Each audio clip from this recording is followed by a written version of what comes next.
Dear patriots and change agents, welcome to the Nigerian Leadership Series Town Hall, a proud subsidiary of the Africa Leadership Group, powered by the Tri-Africa Empowerment Foundation. We're so glad to have you here for this weekly virtual town hall, where renowned thought leaders and engaged citizens come together for meaningful discussions that spark ideas, promote responsible leadership, and advance good governance for our beloved nation. Hosted by Pastor Itwai Godalo, President and Founder, this series reflects his vision, which is to promote the emergence of real, ethical, and accountable leaders for good governance, not just in Nigeria, but across the continent. We are a non-religious, non-partisan, non-political organization powered by people just like you, individuals whose vision align with ours to drive sustainable development across Africa. At the Tri-Africa Empowerment Foundation, we believe Nigeria's diversity, our cultures, ethnicities, and tribe is our greatest strength. Through initiatives like the Ito Olajide Godalo Real Mentorship Program, project management courses, and the Civic Awareness and Citizens Engagement programs, our School of Leadership and Governance offers stellar opportunities in leadership training, capacity building, and social development. Under our Community Development Initiative, projects like Feed a Neighbor, Feed a Nation have reached over 2,000 families facing food insecurity across 6 states. Our recently commissioned Hope Alive Fund is designed to empower and support entrepreneurship in underserved communities. In collaboration with civil society partners, we are building a coalition for participatory governance that works at the grassroots level to strengthen good governance and effective administration at the local government. We invite you to join us on this journey as we lay the bricks one at a time in building a resilient and formidable Africa. Please join us every Thursday at 5 p.m. West African time, live on Zoom. The meeting link is the same, simple, consistent, and open to all. Also, stay connected and inspired all week long and follow us on all our social media as posted here. Mark your calendars, invite a friend, and let's grow together. The Nigeria Leadership Series Town Hall, building leaders, celebrating unity, and shaping Africa's future. See you again next Thursday at 5 p.m. right here on Zoom.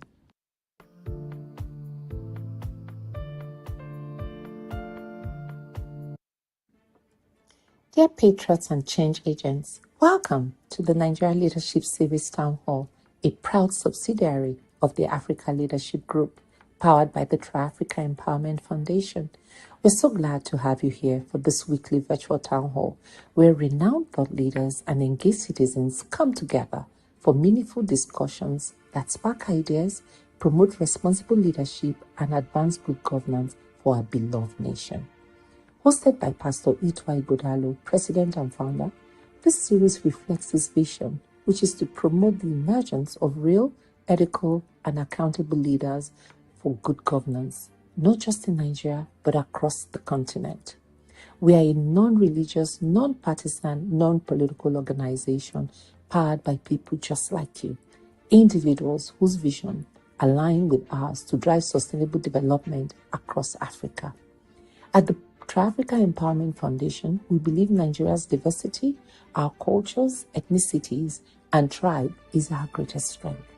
Through initiatives like the Ito Olajide Godalo Real Mentorship Program, project management courses, and the Civic Awareness and Citizens Engagement programs, our School of Leadership and Governance offers stellar opportunities in leadership training, capacity building, and social development. Under our Community Development Initiative, projects like Feed a Neighbor, Feed a Nation have reached over 2,000 families facing food insecurity across 6 states. Our recently commissioned Hope Alive Fund is designed to empower and support entrepreneurship in underserved communities. In collaboration with civil society partners, we are building a coalition for participatory governance that works at the grassroots level to strengthen good governance and effective administration at the local government. We invite you to join us on this journey as we lay the bricks one at a time in building a resilient and formidable Africa. Please join us every Thursday at 5 p.m. West African time, live on Zoom. The meeting link is the same, simple, consistent, and open to all. Also, stay connected and inspired all week long and follow us on all our social media as posted here. Mark your calendars, invite a friend, and let's grow together. The Nigeria Leadership Series Town Hall, building leaders, celebrating unity, and shaping Africa's future. See you again next Thursday at 5 p.m. right here on Zoom.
Good evening, everyone. So glad you could join us. I think Pastor will be joining us shortly, right, Vaye? Yes, that's correct. But we could start with a preliminary opening before it comes on. Thank you. Okay. Let me. So, do you have the slides? Yeah, well, not at the moment. Pastor was supposed to take that, so he's going to come on to take that. So you can just do Okay. some Pastor Sonny is on too. introductions. Okay. Yeah. Can you make Pastor Sonny co-host? Good evening, everyone. So good to have you guys here. Today we are going to be speaking on reimagining the governance structure for Africa. I know there's a lot of talk about what's working and what's not working, whether it's democracy, whether it's autocracy. So just imagining the kind of governance system that really works for us. We know the challenges of Africa at present. And so this is a public discourse of what it is, what kind of system should we really be looking at, and what is our own role as citizens in making this happen. So I believe Pastor Sunny is on now. Yes. Okay. Um, Pastor Sunny, do you have any comments on that before we open it up and Faye presents the slides. Maybe I can just give my opening comments now. Oh, is Pastor on? I'm on. Oh, It's okay. just that my name Over is to you, not sir. showing. It's showing as Galaxy. Yeah. Okay. Okay. Yeah. Maybe I'll just give my opening comments now, and then you can do the slides, and then you and Sonny can take over the discourse. You know, what we're trying to look at is what is the governance structure that will be most suitable for Nigeria. Okay. We're trying to look at what is the governance structure that will be most suitable for Nigeria. But what is more important to me is not just the structure of the governance. It's not just the structure of the governance. What is most important to me is how we ensure that good leaders emerge. If we just stick it to the governance structure, whether you have democracy, whether you have autocracy, whether you have theocracy, whether you have monarchy, if it's a bad monarch or a bad leader, the governments will be bad. So we need to find out how we're going to have a good structure that will produce good leaders and make sure that that structure stays. That's what we really want to look at. And if we're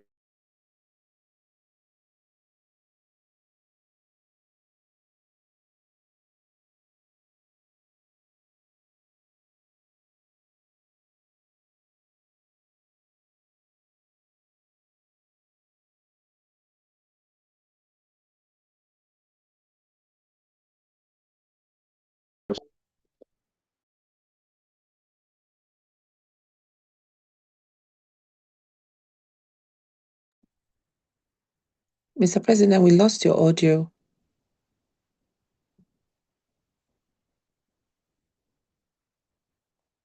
Okay.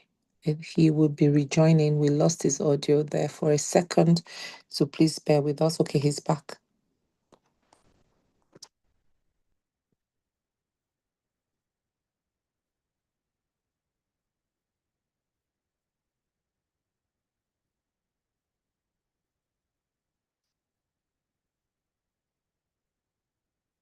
Sir, please unmute.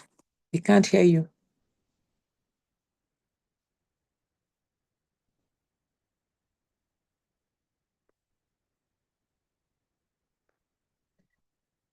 Please give us a second. We're experiencing some technical challenges. Just 1 second.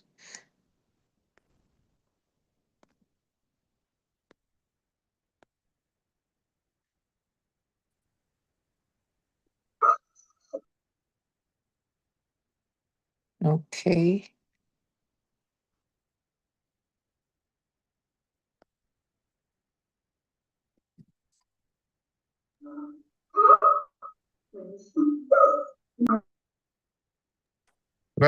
Vice President, I think you should go ahead with the introduction. Mr. President can pick up when he comes back. Yeah, because, okay, we see him here, but his audio. So I think he's actually opened the, he started the conversation about looking at the governance structure, and it's really not about the governance structure, but effective leaders, whatever model it takes, what kind of leadership do we have? What are the traits or the characteristics of those leaders that would make the governance structure work? That's what that's what I got from his opening remark. And I know he's on this platform, he's talked about the Singapore model quite a bit and how that worked for Singapore. But again, it comes with discipline and it comes with the will of the people. So if we can, Faye, please go ahead and project the video. I think that would lay the context of what we'll be discussing today. Thank you.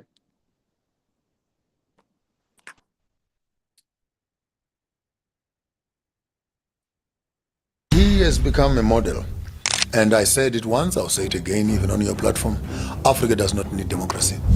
What do we need? It's a smokescreen of lies which allows imperialism and neocolonialism to continue. Africa needs dictators. Africa needs military dictators. Military, not just any other dictator. Military for security. Dictators in that they must dictate the right thing.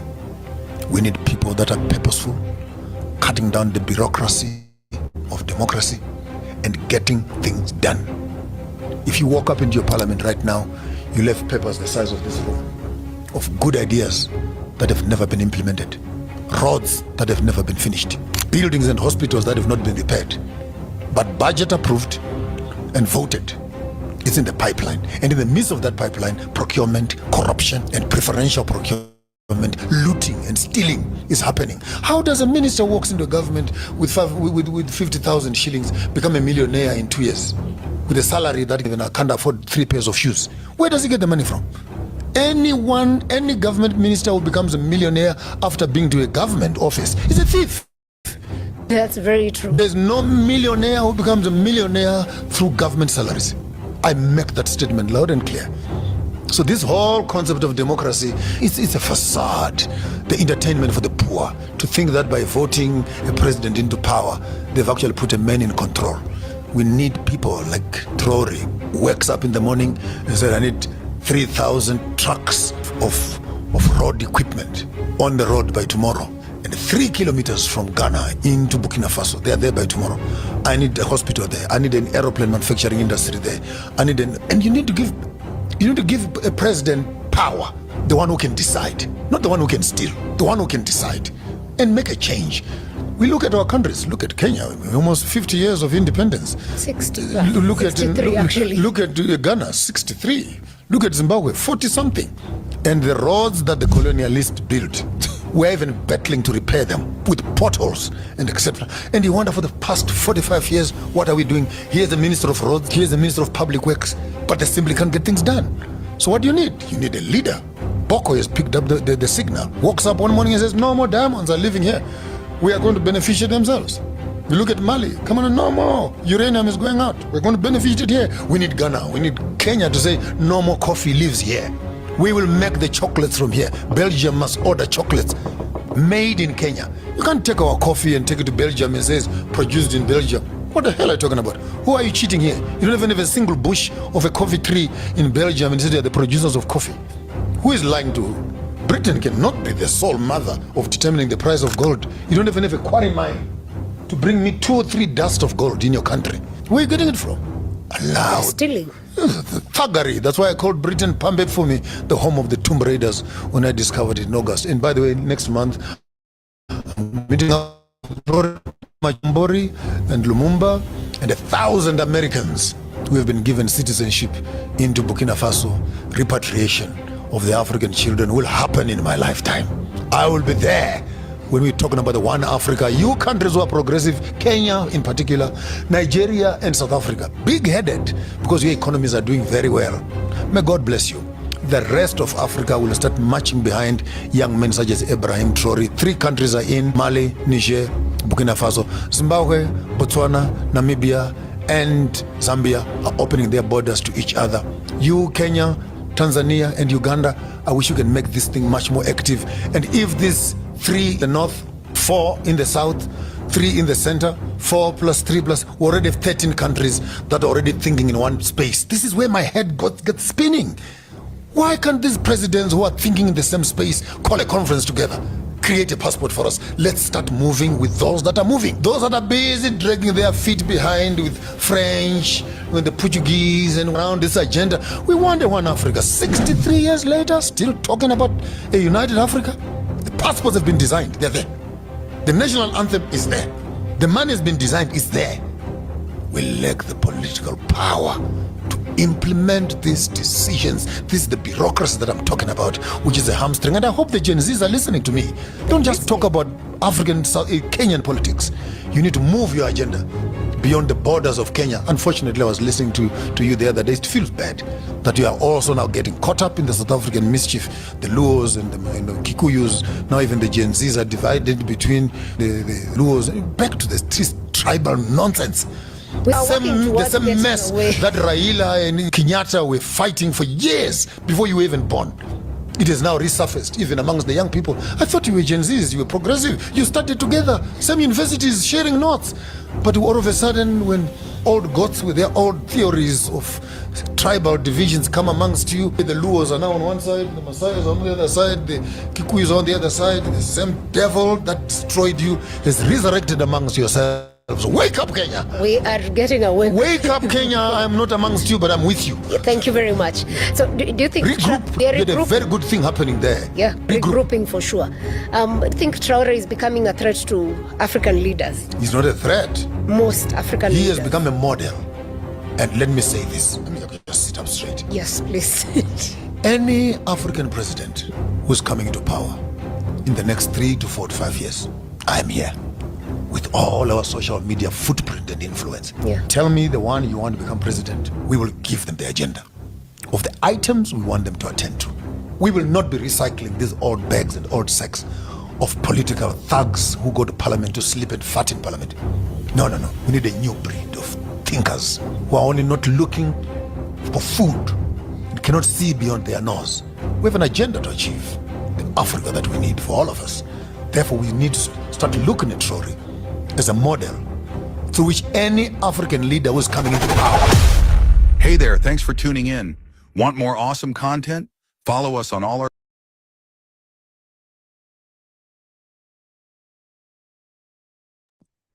Thank you so much. I don't know if Mr. President is available now. Before we open up for discussions. Okay. Pastor Sonny, do you have anything to add to that? Mr. President is not available yet. He actually has a lot to say, and I think he's just trying to get himself ready, running Because up of from his, where he is. Yeah, so vacation. you can just go ahead. He'll come back. Okay, thank you. Pastor Sonny, do you have any comments to add to this before we open it up? I have seen some comments in the chat room, and I'm sure we have a lot to say about this. Okay. All right. Maybe you can unmute Mr. Femi. I know he had some comments in there. I've watched that video so many times, and I agree with most of what he has stated.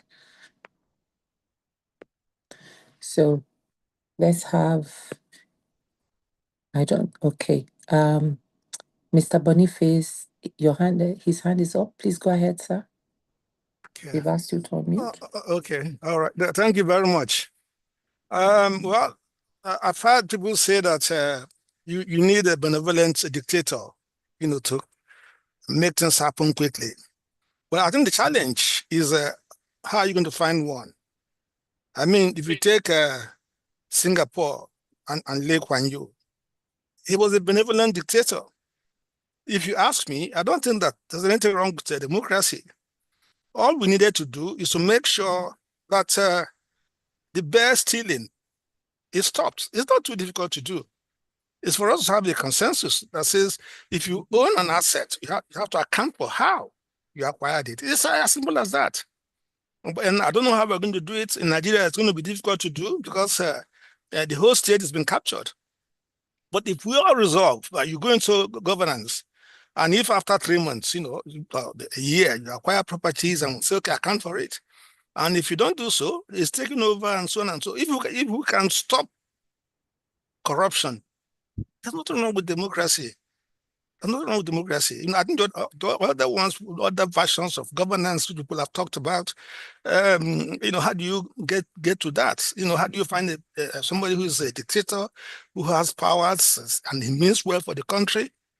And he drives the country because he has a vision for the country. How are you going to find that person? There are not too many. So you have Nigeria. We have people around. We have P2B, for instance, and but they would the line come on board. So you need somebody like that. If somebody comes on board, even if we have democracy, and we change the values we bring to the table, that is just the problem.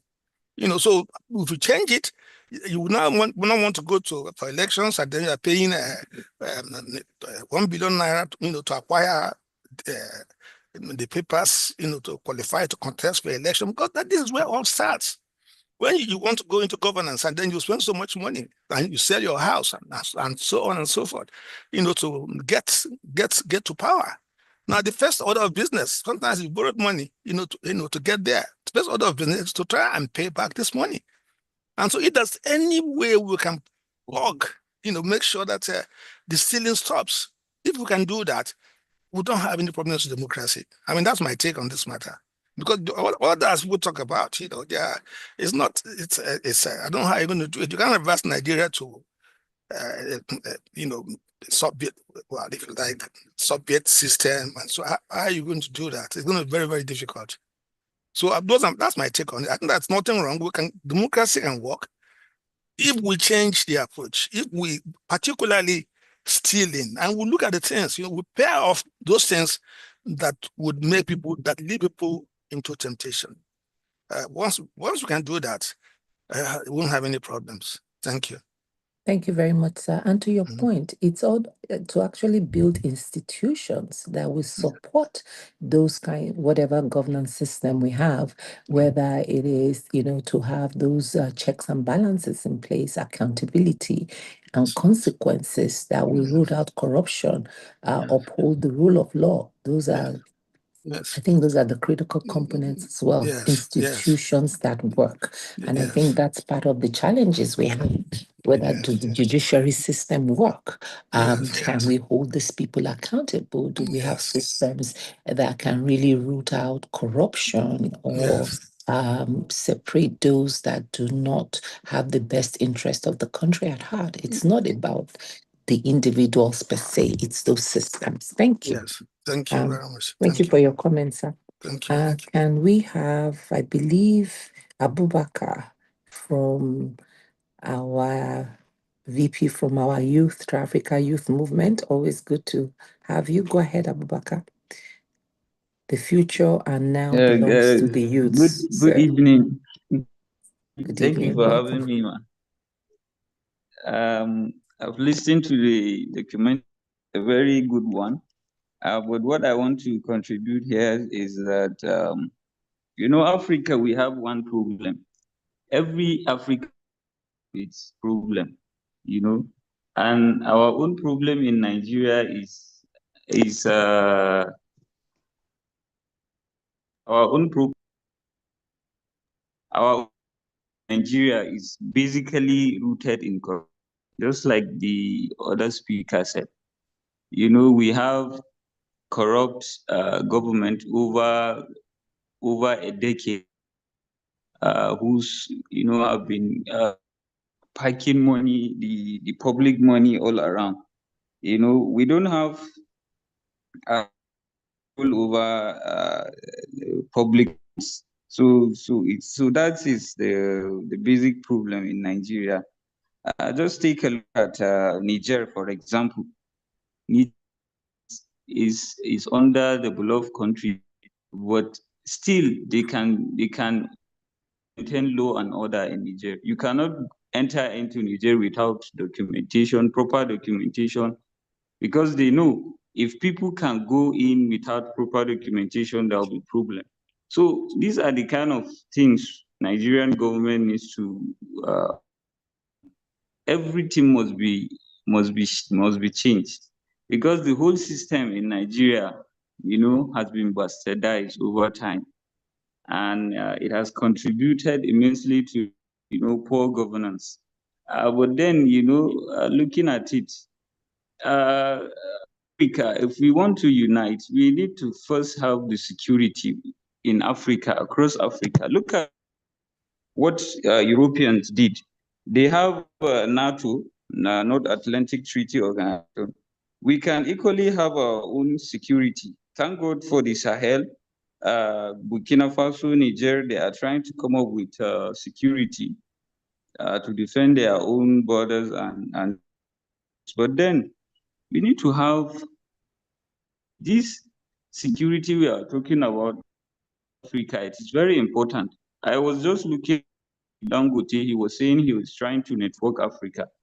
Well, what he forgets that the most is security. Let us connect Africa, with a very tangible security where even external forces cannot penetrate or cannot compromise. So when we have that, I think we are going to hold other industries and sectors very firmly. But without security,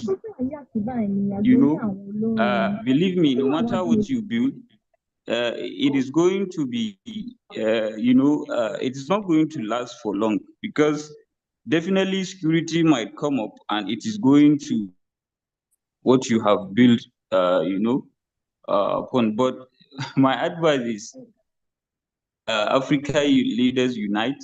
Let them come with, they can come with like West African Treaty Organization, the African Treaty Organization. This will be like, inter-military alliance within Africa. Every country within Africa must give a section of their military personnel, police, customs, immigration to this, alliance, so that every border, every water border, land, sea, air. Thank you. That's an excellent idea. That's building an institution, a Pan-African institution that protects and provides security. Excellent contribution. That can bring issues. So that is my take. Thank you.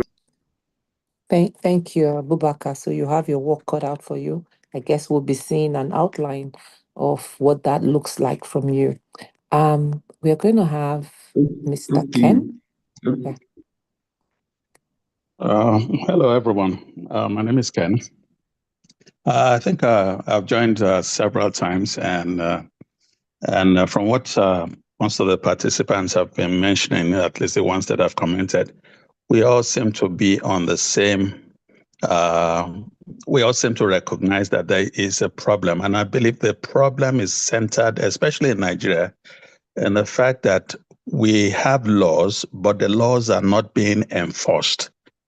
So people are not doing what they ought to do because they know that there are no consequences. If you go to, when we talk about corruption, corruption is endemic because people know that whatever they do, they will get away with it. It is easy to curb this if our laws are being enforced. For example, if you look at Britain, I think sometime back they passed a law that you have to account for your money in terms of your wealth. If you are not able to account for it, so it becomes you have to prove it, not the state trying to prove that the money is illegal or not.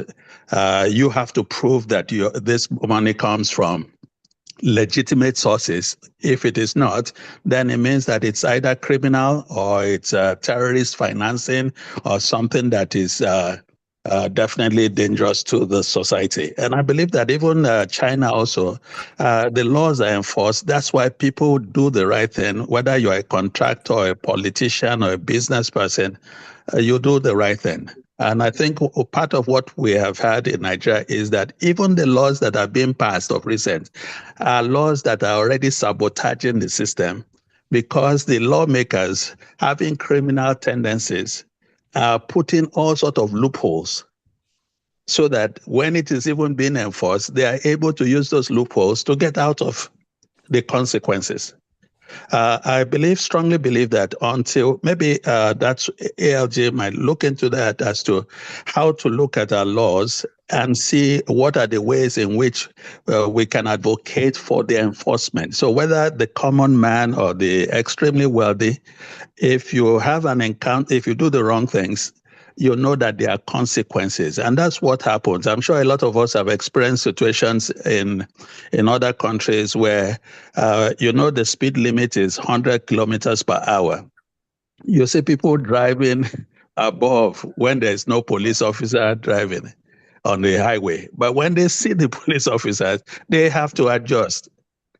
So the knowledge of the fact that the laws will be enforced is what would at least bring some sanity into the Nigerian system, where if you do the wrong things, you're on your own. You have to face and from what we are seeing now, it seems as if even the justice system has been polluted. So I think the starting point of a lot of problems, whether contracts or infrastructure or education or social fabric or family or everything center or politician, it centers right down to if a person flouts the law, do they know that they will face the consequences, or they know they will get away with it? So I believe that as ALT, maybe we have to put heads together. How do we look at that aspect? Because it's almost like the cancer there.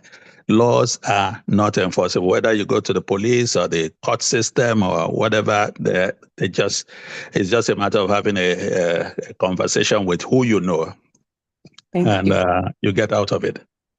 Thank Thank you. you.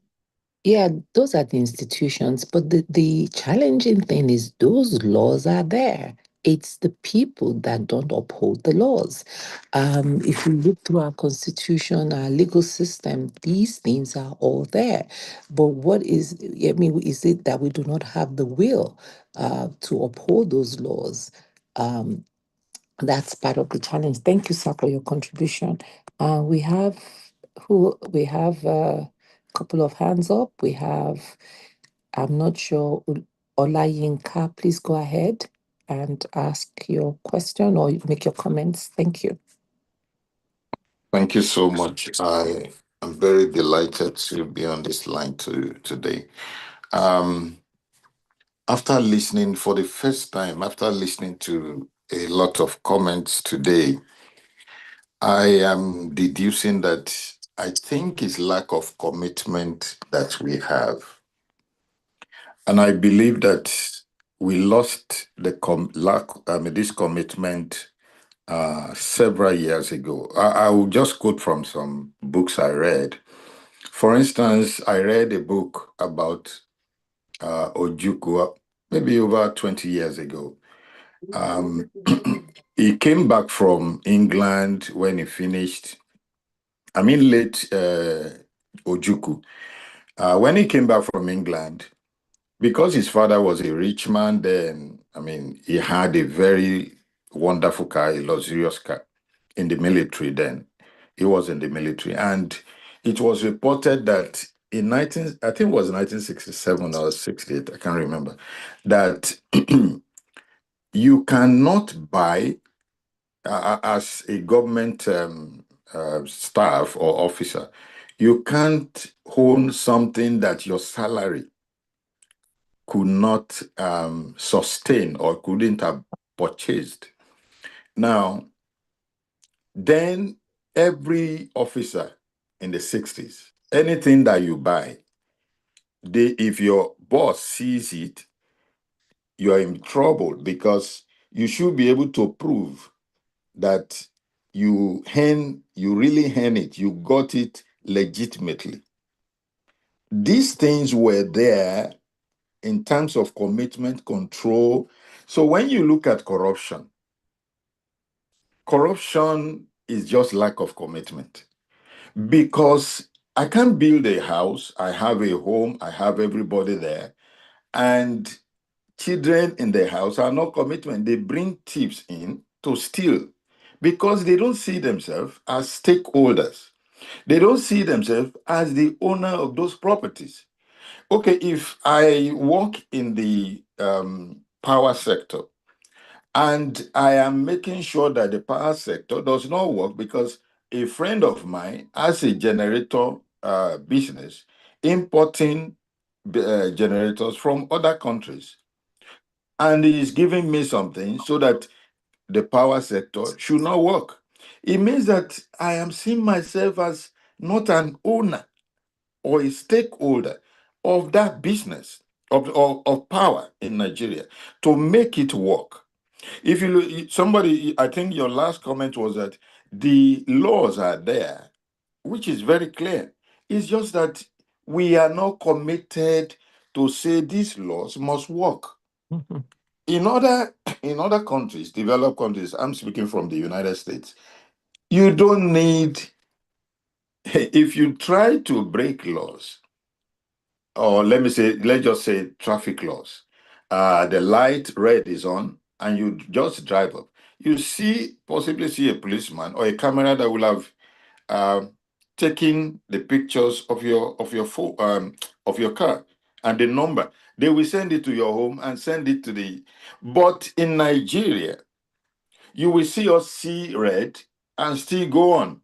Nobody feels that I need to be committed. Here, you will see somebody who feels that, come, if I pass through, somebody will be running, chasing me, behind me, you know. But I see now that after listening today, I've been looking at only corruption. I just see that I think it's just lack of commitment. And I think we need to start. If there is going to be any new thing in Nigeria, or in Africa, we have to see that we are stakeholders. We can't sell our countries, our brothers, our sisters out, government property. Somebody goes now over here, you hit the pole of an electricity pole, and then you keep on driving. Somebody will have called and say 911. Somebody, this is the number, this is the car, this is how it looks like. But in Nigeria, hit anything and you keep on driving on because nobody thinks this belongs to us. These are taxpayers' money that has been used to develop these roads, this electricity. I see that. I think it's lack of commitment or responsibility to see that we are all stakeholders and we don't understand something. We keep on fighting each other. North, south, west, central, everybody keep on abusing each other, keep on creating chaotic situations. And people who create those situations knows that if everything is okay, they will not be able to perpetrate or do the evil they do. So they keep on creating that scenario or that condition so that all of us will not be committed. I give you an example again. Sorry, maybe this is my last If you point. can, yes, go ahead and Yeah. round up so we can take others. Thank you. Now, I used to work, I think Pastor knows what some things I want to say. I used to work in a very high level place in Nigeria, and I got contractors will come, people will come and take contracts in my office and some other teams. And somebody came one day and said, somebody sent him to me. He brought some quotation, he did this. I said, no, it should go back. When I look at the quotation, I discover that he has padded the quotation. So I said, listen, you have to remove this. If you have any plan to give anybody anything, remove everything first and bring the real quotation. He went back to the person that sent him and said, this man will not help me. The man said, do what he says. Now, when he brought the real quotation, eventually he was the one that won the contract. He confessed to me that every office that he has been to, nobody has removed padded stuff from his coat. That he, in the first place, he thought I was a wicked person. I said, no, there are millions of Nigerians who are doing the same thing, who are trying to make sure that commitment is the reason. If we don't build commitment from even our educational system, teach people how to be committed, responsibility. This is your class. You must be responsible for it. You must be responsible for the desk, for the chair, for the blackboard, for everything. This is your own. If anybody steals a crayon, say it. Somebody has stolen our crayon. This is our own. If we don't make it our own, we allow people to steal it. We will even sell it out. Parastatals are being sold out to big people at cheap prices. Government planes, government ship, government everything, buildings at cheap because we don't know this is our property. Thank you, ma'am. Thank you very much, sir, for those great contributions. It boils down to we, the citizens, our roles and our responsibility in nation building and supporting institutions that will work for all our benefits. I appreciate those contributions. Can we have Pastor Funke, please? Go ahead, ma. We've asked you to unmute. Okay, good evening. Can you hear me? Yes, we can. Okay, good evening. Thank you very much for this opportunity. There's a conversation that has been going on like forever in Nigeria, and it's about the Constitution. What we understand by the Constitution, especially lawyers and people who have legal background, was that the Constitution itself stifles the system. And this conversation has gone on for years, and absolutely nothing has been done to make this Constitution even relevant or workable for our dear nation, Nigeria. And if this will, even before these people, APC got in, the conversation was there, the question mark was there, it wasn't addressed. PDP, they refused to address it. I think what PDP did was the confab, whereby, they brought everybody together to see what is missing and what we need to do. And I think that has even gone on even during President Obasanjo. But there's no willingness. And you see, because as soon as they get in, the government of the day, they find out that that constitution backs up whoever is in governance. And so, they throw caution to the wind. And this is the first step. Once, because I heard my sister saying the laws are there. The laws are there. The laws are funny. The laws do not really apply, to the real division and all that. And so, what we have been proposing and the mistake that, the colonialists did was to divide us unequally, to put people together that have no, not the forgets about each other. And so the conversation continues. And I think in every manifesto, if a government is about to get in, they must address this issue. Any government that wants to get in and is not making this foremost is really a fluke. And I've not seen anyone that wants to rectify the situation. And I'm wondering, because if something, we say in the Bible, if the foundation be destroyed, what can the righteous do? What can Nigerians do when the laws are really, really fragmented, the laws are erroneous, the laws really divides us even more? There's so much power in the center, and this needs to be addressed. And that's the first step, really. Yes, there will always be corrupt people. Are you saying there are no corrupt people in America? Some of these people will say they taught us. Are you saying there are no corrupt people in the US? Are you saying all these places that we're looking, they address it over time. They try to curb the things that allow these things to penetrate. But we're not doing anything like that. And that first step must be addressed so that Nigeria can make progress and we can forge ahead. Thank you. Thank you very much. We're going to take a few hands, but I also just want you to think about this. I want all of us to think about this. We keep talking about the colonial masters put us together, but we've always lived alongside each other. We've always worked together as neighbors, as whether we bordered on different, geographical locations were the same. Yes, but it's not like they brought people from different parts of the world and put them together. We were always there. We may not have been called Nigerians, but we always lived alongside each other. That's just my own comment on that. I would have Sangsom, can you please rename yourself so that we can address you properly? I'm going to call on Timothy Newbin to please speak. And then I'll call. Yes, please, Timothy, please go ahead and speak. Samsung, please rename yourself so that Yeah, we can. thank you. Thank you Thank so you. much. I want to make it snappy.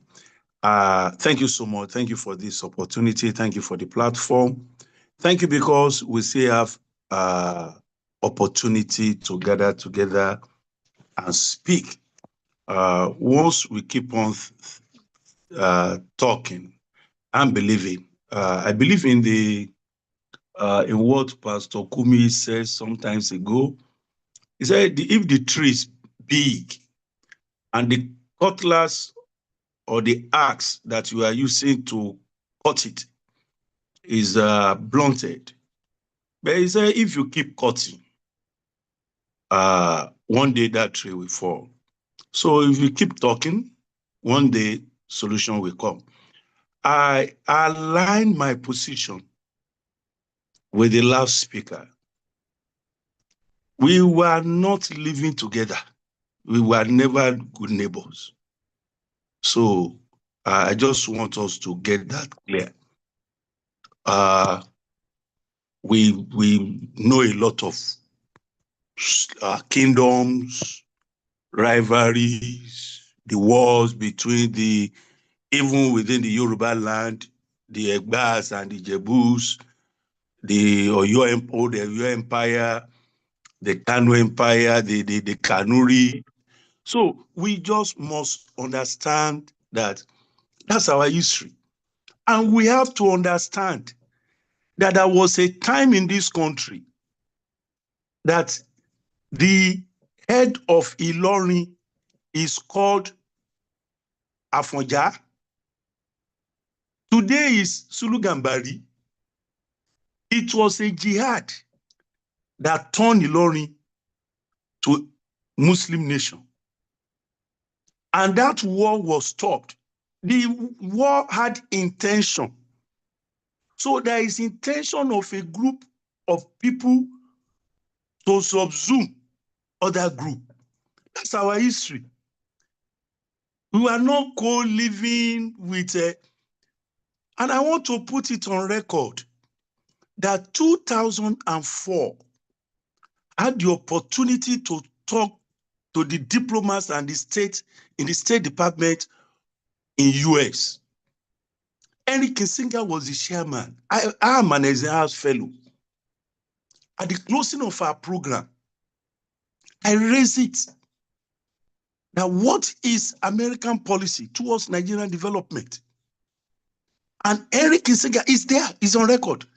Henry Kissinger told me they don't have any policy, that their attention is paid to the troublesome spot, that the attention then was on the Middle Belt, the Middle East, where there were issues. And I said at that occasion, that, okay, do you mean that it takes being troublesome to gain Americans' attention? Then we can go back home from this program and raise people that couldn't cause problem, if that is what it takes. And he said, no. It's a public record, there's public record. And he told the gathering that day that the problem with Nigeria is the unequal marriage of the colonial master, who forced people that were not the same to be in the same marriage. And to dissolve the marriage had been a problem. This was in May 2004. They acknowledge it. And we cannot say that if we look at the structure of Nigeria, the colonial masters, when they were living, they consciously created something that is similar to what they have in Britain, whereby we have the English, the England, we have the Wales, we have the Scottish, and we see the English dominating the politics thereafter. That was the caricature that they forced on us. Doing fake censor, saying that a part is more populous, handed power to the part that they believe happen to be the weakest and easily manipulated. So this is our history. We can't just listen it. Okay. We are three different people. We are three different people, for crying out loud. Thank you, we are three different people. America is staying together today. It has 52 states. If you do law, if you are practicing law or medicine in New York, if you want to cross to New Jersey, in the same country, you do their exam. Okay. You do everything. They have their law. Can you The summarize? Scottish have their own naira. They have their Scottish pounds. This nation should negotiate itself, decentralize this power. Okay. Let every region grow at their own pace. Let's return to Western region, Eastern region, Northern region. And let there be a healthy competition and good leadership. As long as we are in the same, Sir, we are together. Can you please round up, sir? Please. Thank you. Okay. 30 As long seconds. as we are in the center, as long as we are in the republic, and the center is this strong, corruption will continue. Thank you so much, man. Thank you very much. Since we have some more hands, we are going to take Mr. Samuel Dada and Olumide Obayomi, and I'll hand over to Pastor Sonny. Go ahead, Mr. Dada. We've asked you to unmute. Oh, thank you, ma. Yes, I was, the pastor, I think Pastor Funke Awolowo, yeah, when she was talking, I was feeling her and I really enjoy our discussion. Even my brother just spoke, was talking about we have to go back to the regional system. But all these we have to, we have a constitution that is erroneous to the standard of living of the people. Okay, who are the people that is going to spearhead all these changes, all these problems we continue to enumerate every now and then? Because if we should ask ourselves, even in our own tribe, I want to ask, is anybody being given to, like, okay, in your tribe, or this is the writing constitution of values or norms in your society, or where you belong to, like in Yoruba land now, all of us we were born and brought up in Yoruba land. Are we given any paper while we're growing up that, okay, this is the values of Yoruba? I don't think we all have that. We just grown up and started accepting what the society is saying. But I think we've grown up enough to understand that in Nigeria, we continue to complain about the constitution. Okay, even the likes of Tinubu in the 90s, I do read about Tinubu when they were fighting Abacha and the rest. It was, under the Nadeko and all of them. They're talking about the values and everything. But the Tinubu is there now. Is he even fighting against his constitution? They all were fighting, they were speaking against. So until we get that leadership, that leader that will come on board, and the people will say, this is what we want, and everybody, it's not about Yoruba, Igbo, Hausa being separating. We need to be Pan-Africanist in our mode of doing things in Africa at large. But the fact remains that we are yet to identify our cultures, our norms and values, and say, okay, we are putting it down, and everybody must be respected equally. So I think we need to identify that. So then we can, by the time we identify that, then we now have to have a leader. Even it is, I believe in revolution, social revolution. Let's start building these younger generations in their 30 years, 20 years, to come out in 20 million, giving the 20 million vote to a particular leader we want. And we change this from there. We don't need the military. Yes, it is true that Traoré is in Burkina Faso doing his own thing. We have a young guy in Senegal trying to change things. But we need somebody that we can trust and trust power and say, now this is what we want. All tribes, we have these values and we have this what we want in our own areas. Let them be put in the constitution and let everybody be respected.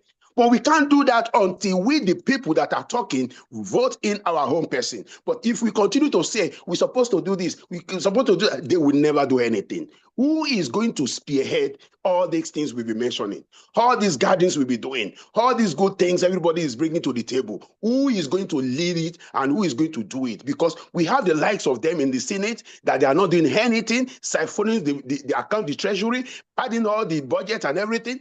They are less concerned until we started liberating the common people, and the younger ones are using the social media for national things that doesn't really make sense. I think we need to refocus our energy on the younger generations, that we need a new party, a new people, a people that has values. Even their pastors, let them come on board and be voted for, so that we can start from there. If not, we continue talking that we need to do this, and nobody is going to spearhead all these good things we're mentioning. Let me just stop for now. Thank you. Thank you very much. You speak my heart. I'm going to have Olumide Obayomi. Please go ahead and speak. We've asked you to unmute. Olumide Obayomi, please go ahead. Yes. Good evening, everyone. My points will be very straightforward. At gatherings and fora like this, I struggle when we're trying to provide solutions and all we are highlighting and emphasizing are the imperfections that we know are constant and we got to deal with. In my view, if we have weak governance in Nigeria and we need to improve upon it, the problem is basically the problem of the masses and the followership, if you ask me. We're getting the kind of government we all deserve. Let's face it. The other time I read some article written by Sani, this senator from Kaduna State. And from the data of the voting pattern, even as of 1979, less than 1/3 of registered voters voted. And we would talk about rigging and rigging and rigging. Why won't they rig? Okay, now we're talking about strong leadership. But here we have so many people that are not doing well, even in our local environments. That has nothing to do really with how we are bunched together by the colonialists. Okay, your governor is not doing well, you know it, and he will complete his 8 years. We want to be senator, and some of us that are even on this platform will be clapping and encouraging the guy to still come and become a senator. The local government chairman is there, is not doing anything. Even the road leading to his own, his own house is bad, and nothing is done there. I think the real problem with us as a people is we're just happy with what we have. We are not discontent at all. We have thick skin to absorb stupidity and rubbish. We gloat in ignorance and foolishness as a people. Because when you look at what we get as the people in Nigeria, it is devoid of all of this. They separated us, they didn't separate us. Forget about all this separation. The British left us since when? Why do we still keep putting ourselves under slavery and enslavement? Shouldn't we at least free our minds, even as elites?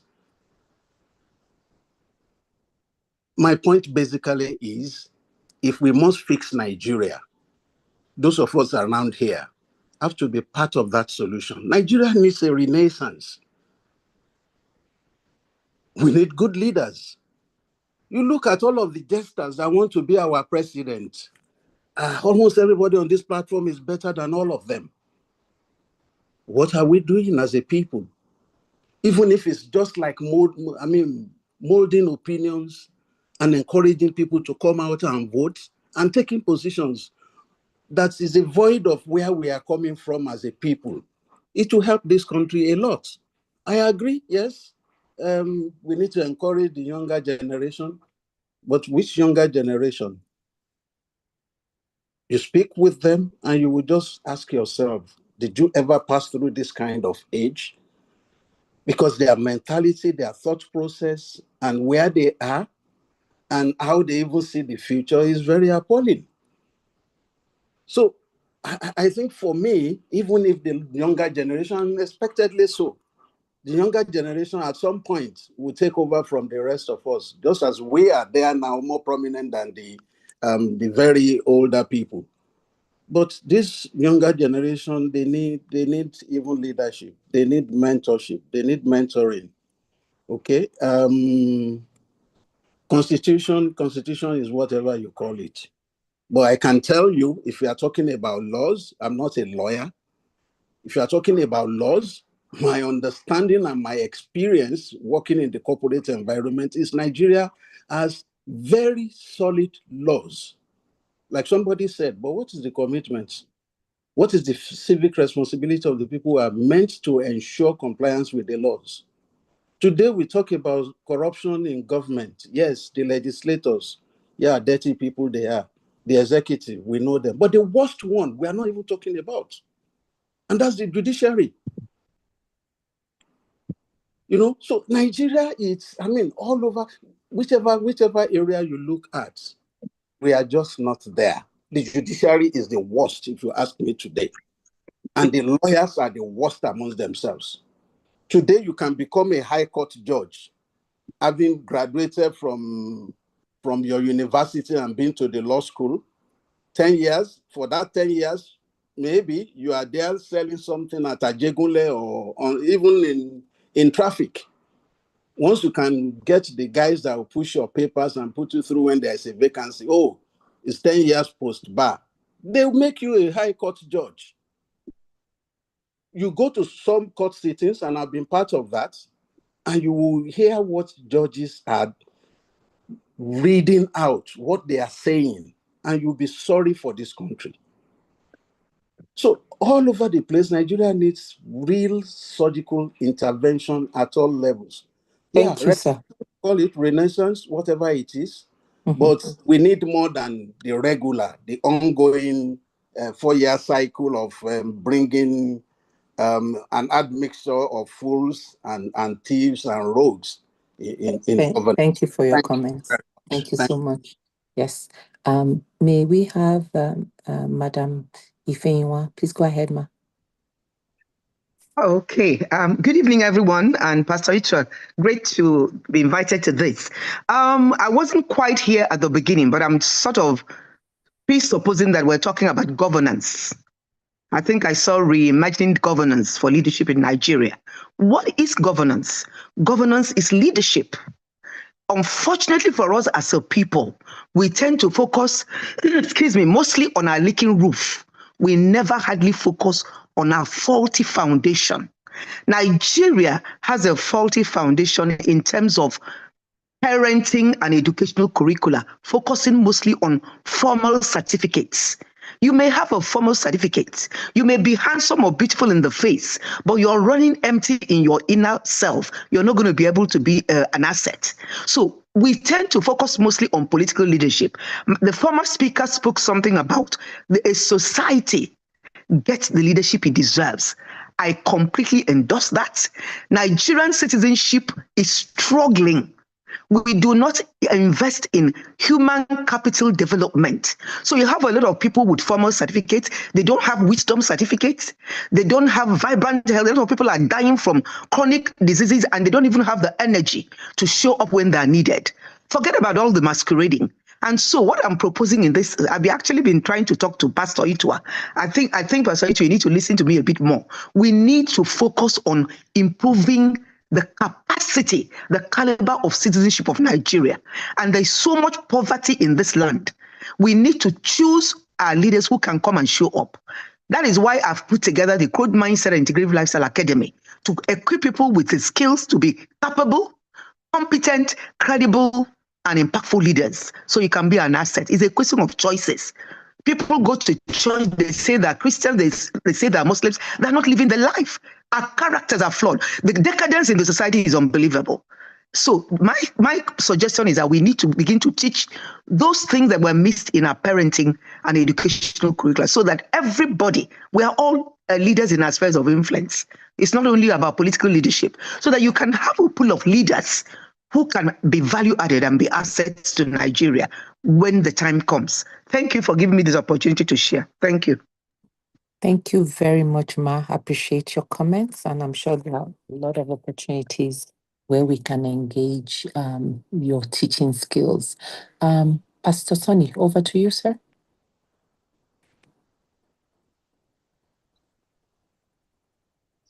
Thank you. Thank you very much, everyone. And we are talking about reimagining, governance in Africa, particularly as it concerns Nigeria. So I have listened to people, and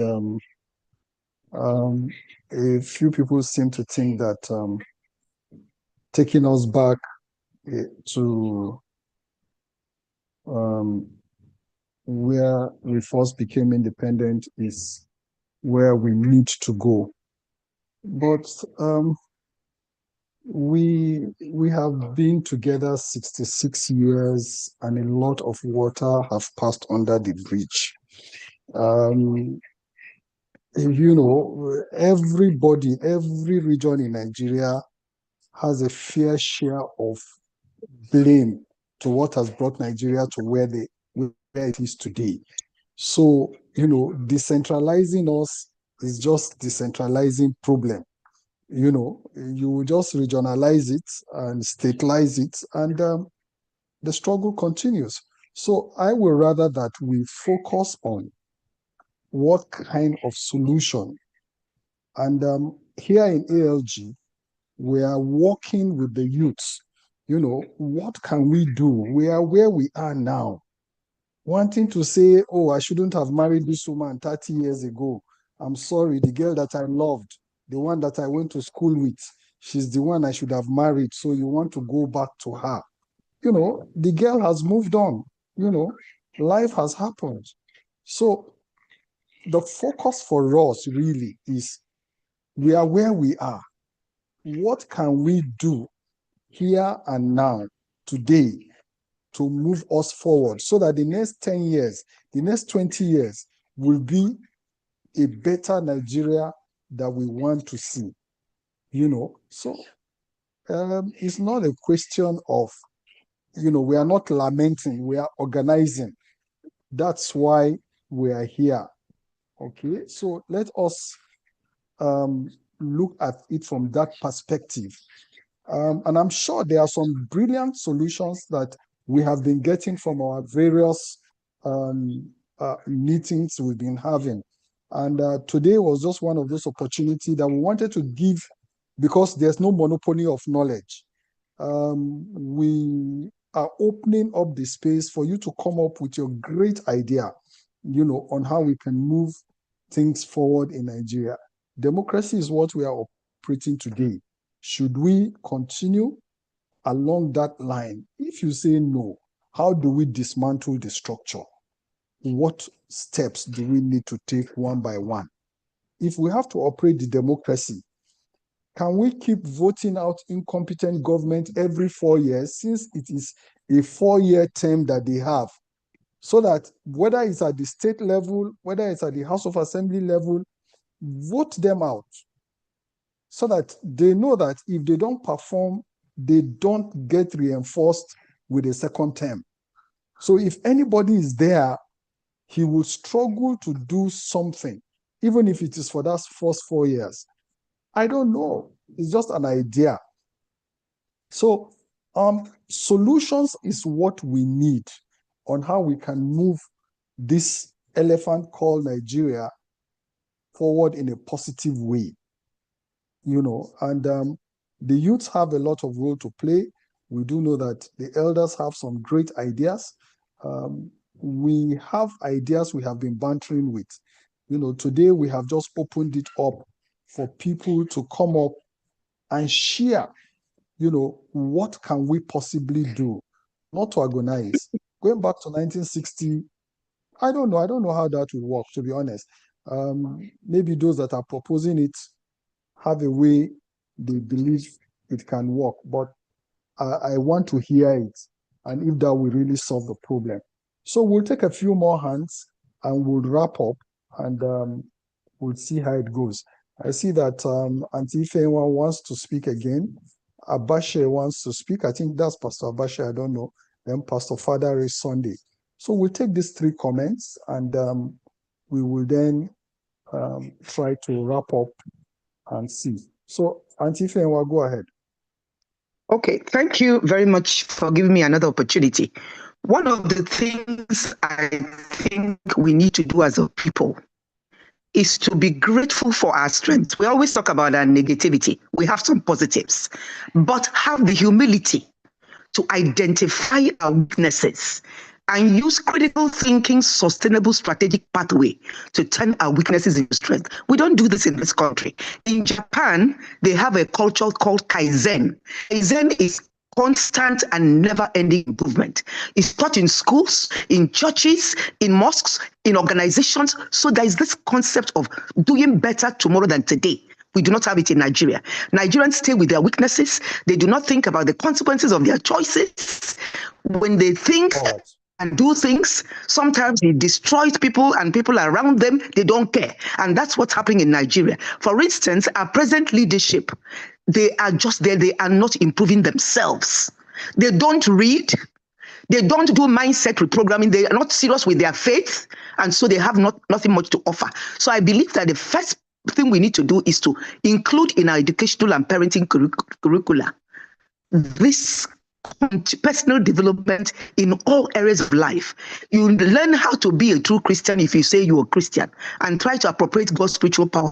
You learn how to move from negative mindset to positive, because if you are negatively programmed, you'll be doing silly things. You'll be making stupid choices. You learn how to have energy to show up when you're needed, and you learn to know your purpose. These are some of them. And then learn leadership skills.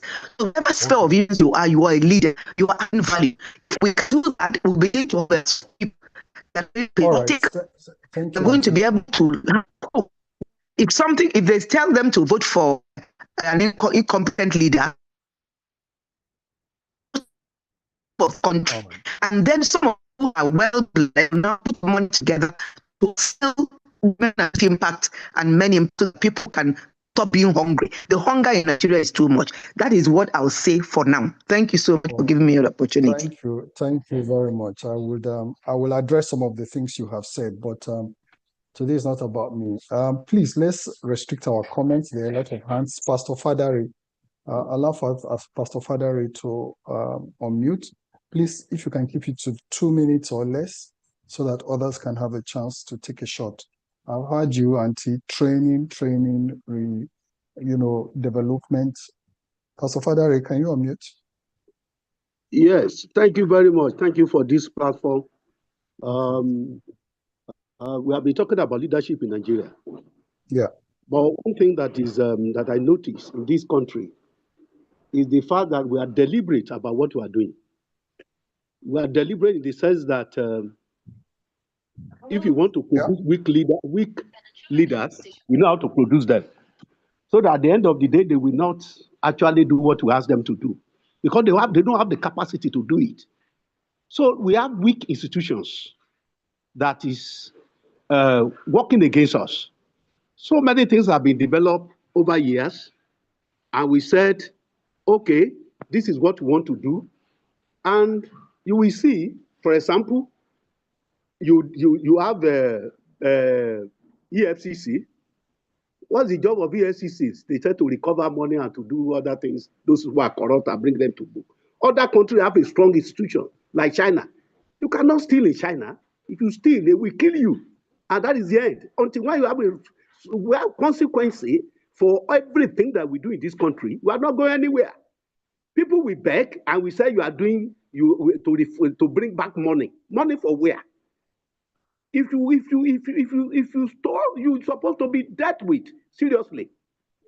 So what am I trying to say is that we have to strengthen our institutions, and we have to strengthen our agencies and to make them more reliant, and then they can take up this challenge that we are talking about today.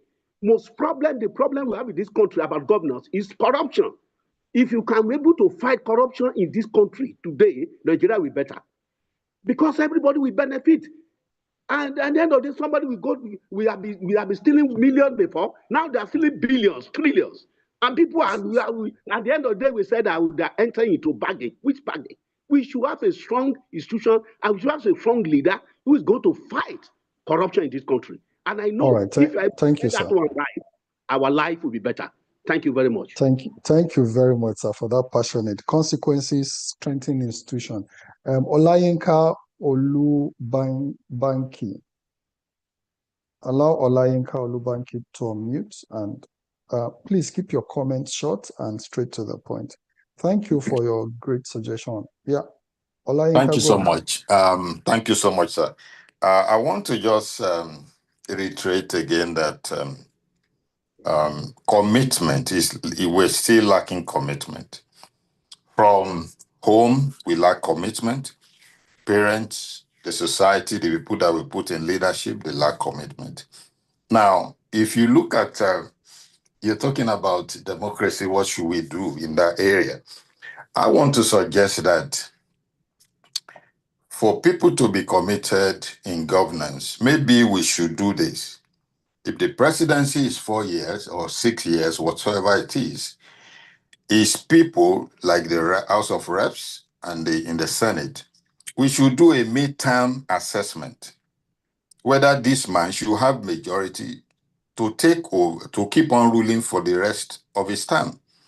Like if it's in 4 years, in 2 years, let's do an assessment by voting for, doing a vote that that we give him majority, or we other parties who have better programs should come up and be majority there so that they can curb him from messing up for the next 2 years.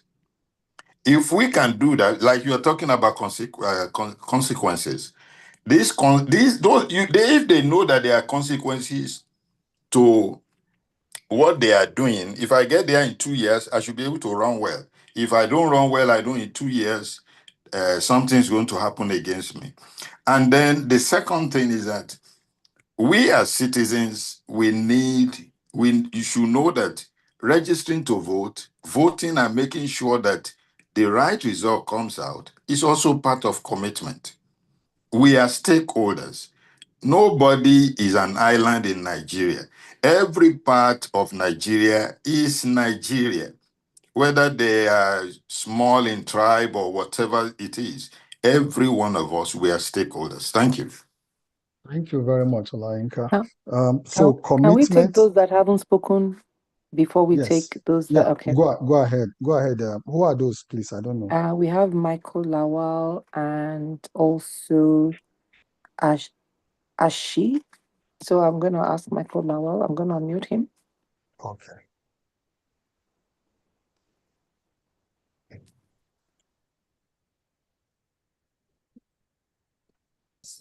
Okay, thank you very much. I don't know if you can hear me. I wanted to say that nations of the world, there are some things that are done consistently to see that they grow. And I believe that there are 5 core areas that Nigeria must really do better in terms of security, energy, education, production, and governance.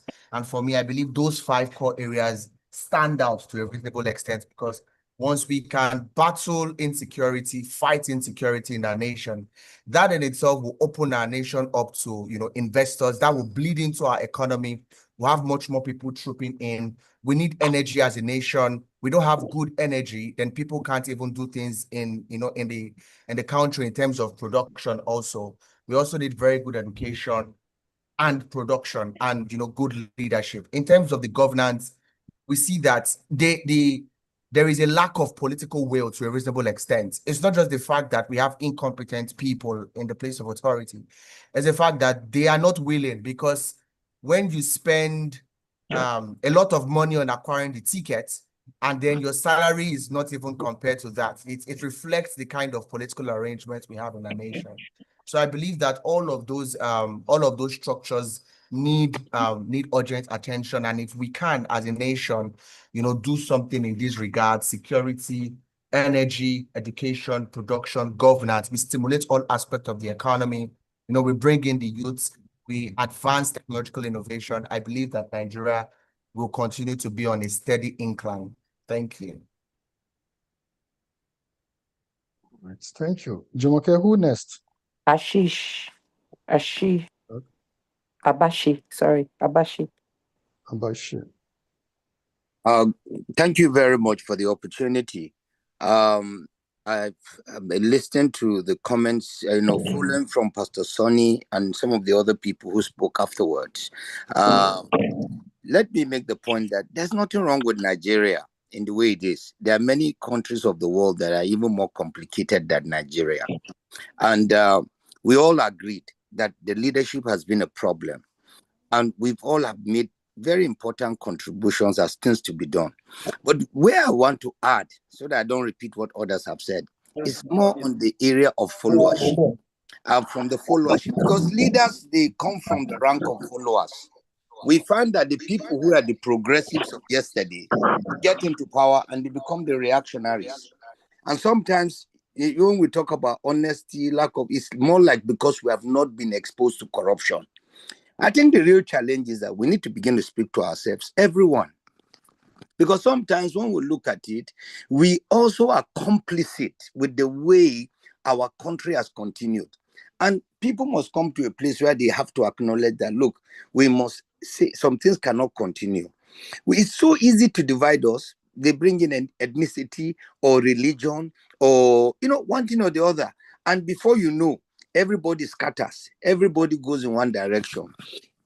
Until Nigerians resolve and say, you know what, we can't continue like this. We have an incredible, capacity for, to tolerate sufferings, and for, and our threshold for pain is so high. In fact, no value for life. Until certain values define us as people, and there are things we stand for, and we are prepared to die for. Believe me, honestly, we'll just be talking and talking, because all the blame is put at the doorstep of leaders. But the followers, they also play a crucial part in all that's going on. When election comes, they bring all this bread and all these things that they are already putting together. People forget themselves. They will go and vote. Although I know that there's also rigging and all of that. For me, Nigeria will change when you and I, every one of us, decides that we will, change for the better. So the change starts with me, and the change starts with you. When we start doing the right things, we value the right things, we treat people regardless of ethnicity or tribe or religion, there will be hope for Nigeria. I'll stop there. Okay, thank you, Abasha. Jumoke, who next? Professor Grange. Okay, Professor Grange, allow her to unmute, and you'll take over from here. Yeah. Thank you, Pastor Sonny. Thank you, Jumoke. I want to thank everybody who has spoken. I'm 100% with them. But my own little bit that I want to add is this, that yes, we assess people, we monitor and assess what they have done, but when they've done well, we don't praise them. We don't let them know that this is one of the ways that we think the country should go. Let me give an example. Billionaire Dangote has been telling us what he's doing to help Nigeria. I'm not saying that he's probably doing everything that he says he's doing, but it is for us to find out if it is true. And if it's true, then we need to encourage him. We need to let him know that this is exactly what we are asking of citizens, because he's a citizen, but also a leader in that area of generating electricity and power, etc. He's a leader, and he's telling us what he's doing. There are other people that, maybe not even as grandiose as what he's telling us about. I have a colleague who has just died. That colleague spent his life trying to improve what we call clinical governance, to make sure that the hospitals are doing what they should do, that the hospitals are well equipped, etc. Yes, it didn't go viral, but thank God the minister actually did establish a commission to look into it. But when he died, we have not heard about, what is done, etc. But now I have taken it on myself to ask the family to be at the vanguard of promoting that, that initiative that he did. Why is it that the government cannot do that? They give awards to people who, have embezzled and all that, but they don't look at those who are contributing meaningfully to national development. So as the civil society organizations, I believe we need to take up that role. Thank you very much. Thank you very much for your comments, Ma. We are going to take Mr. Pastor, I believe this is Pastor Ken and Pastor Funke, if you could just take 1 minute so that we can begin to close. Go ahead, Pastor Ken.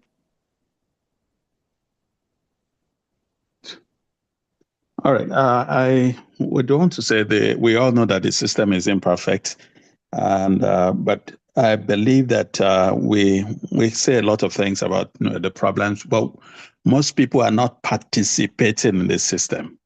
They're not voting, and we leave a lot open.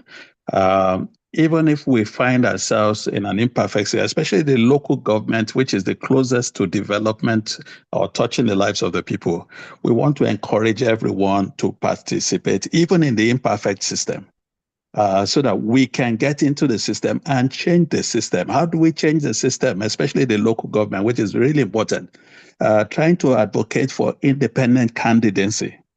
Trying to advocate for 2-year terms so that anybody would come back to the electorate, trying to advocate for a 3-term maximum, a residency requirement that if you are going to be in this chairman, you must be living there, a minimum professional achievement.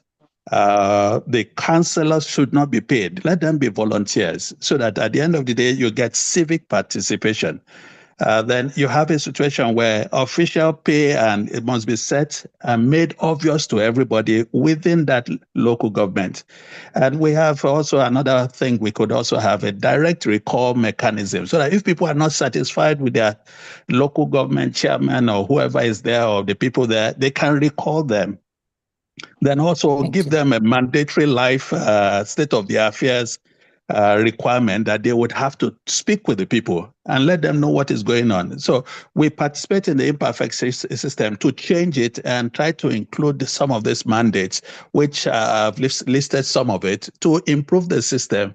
But everybody seems to be trying to go for governor or president, and we leave the local government area unattended to. There is where the youths can also participate so that they are building up a culture, they're building up an achievement that will take them to the next level. Thank you. Thank you very much. Go ahead, Pastor Funke. I think that's the last comment. All right. Thank you. My suggestion is also a very pragmatic one as well. I'm calling on the lawyers here and even judges. Maybe we have judges on the platform. Can we come together and write a strong proposal and then reenact the laws and do the correction and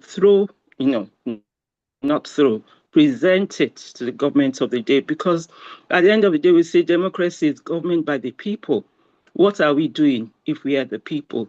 So I'm just calling a suggestion. I don't know, maybe I can get to Sister Jumoke later to get together with the lawyers. I did some law and I know that we can write it.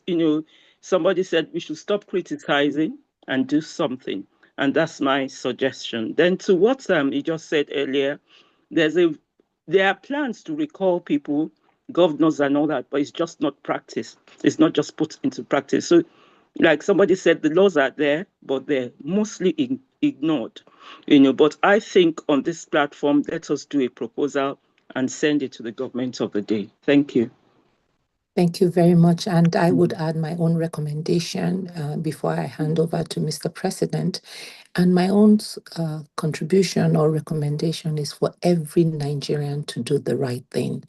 The institutions are made up of people. The public sector are made up of people. The judiciary are made up of people. Nigerians just need to do the right thing for the love of country. Put country, communal good ahead of personal benefit. Hold people accountable, whether it's in your neighborhood, whether it's in your family, whether it's in your religious institution. These are all Nigerians.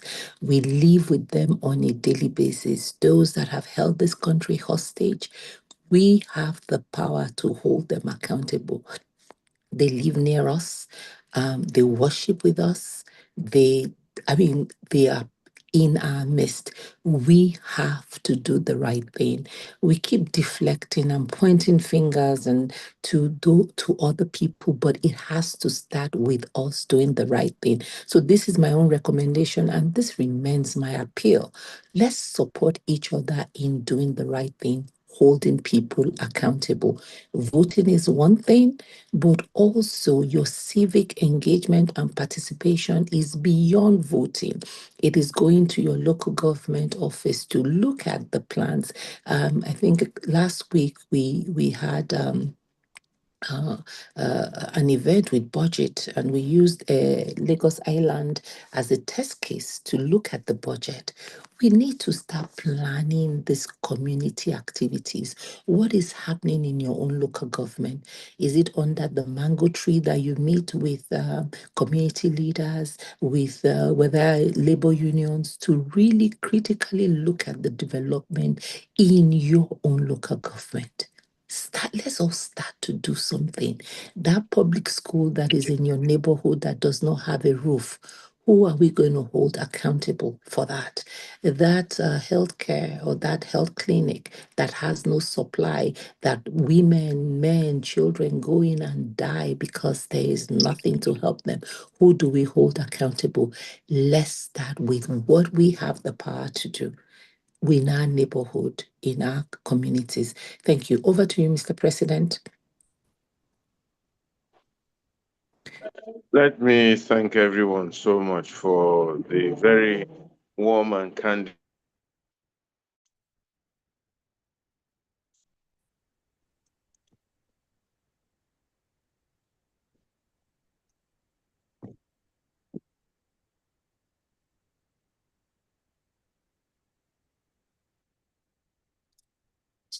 I'm putting together a paper that I'm titling The Problem with Nigeria. And I did say that Nigeria, as always, or Africa, before the colonialists came, had governed itself extremely well, and it had done fabulously well. It was colonization that threw us off tangent and has made the kind of problems that we have now. And then we need to trace the trajectory as to where we also started getting it wrong. But going forward, not only are we going to come up with something that will define the way governance should go in Nigeria, and especially the leadership selection process. China has a very interesting one. If you as a, you can become a local government, if you suck chairman of a state, if you serve as a state governor, can become a provincial leader before you aspire to be in state. So by the time they've done themselves over the years, I think the Japanese also have a similar thing. And in Singapore, you must have some occasions. You've run a Fortune 500 company. You have not even collected one parking ticket or one violation. You have no criminal record. You must have at least a master's degree of some sort, to your name, and all manners of things like that that are properly defined before you can take your position as a leader in the society. We have no definitions. Our standards are so low.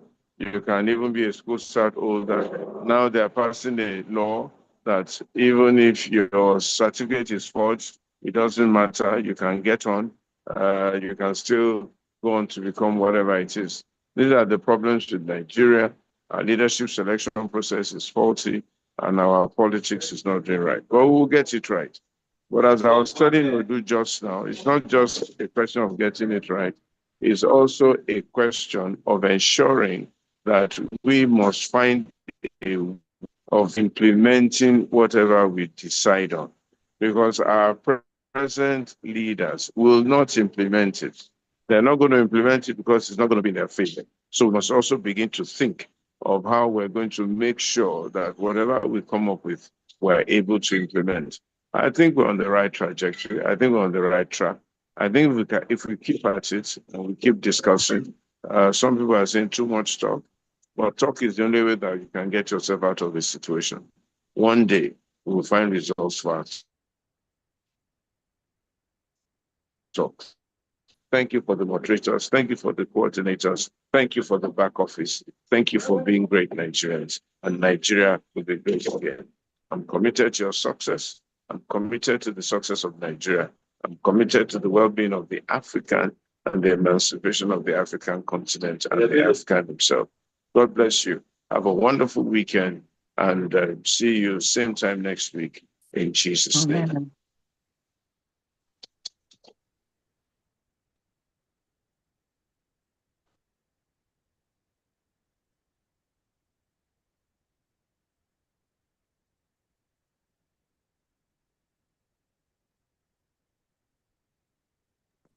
All right. Can you stop the YouTube? We're Yeah, inviting. host. I think you can just stop it. Okay, I can stop it. Good evening, everyone. So after this, we usually start the what we call the after party. So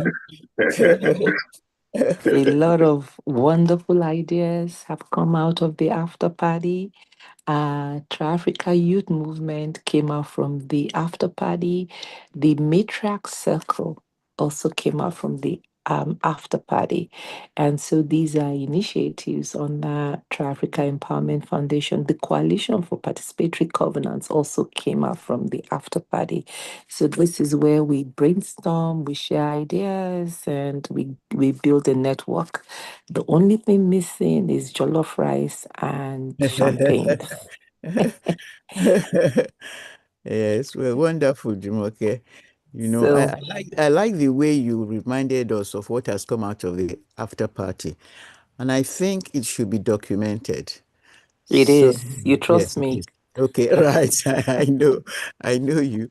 Yes, because a lot of good things do come out of the after party. There are people who would not have had either the opportunity to speak or the time and all that. So we encourage them to speak at the after party, and so we can learn from others who have not contributed during the session. I So guess I'm thank one of those. you. I guess I'm one of those people. Can you guys hear me? Yes, Yes, go ahead. Oh, yes. okay. I missed the past 2 or 3 because I live in the US and I keep on saying that I didn't know about the last one that you guys had. There are some things that I do not agree with, although there are some good points. When you talk about having stuff every 2 years, okay, in the US here, they have the House of Rep 2 years and the Senators 6 years. The problem with the 2 years is that those people who are running for the 2 years, they realize that they are constantly trying to raise money for the election. So that will not really work because I've been watching a lot of documentaries. There's a guy called Jubeda and also Historic Capital. Yesterday, I was watching one and I was very, very surprised about how much it costs. I knew it, but it just dawned on me that it costs so much to get a nomination form.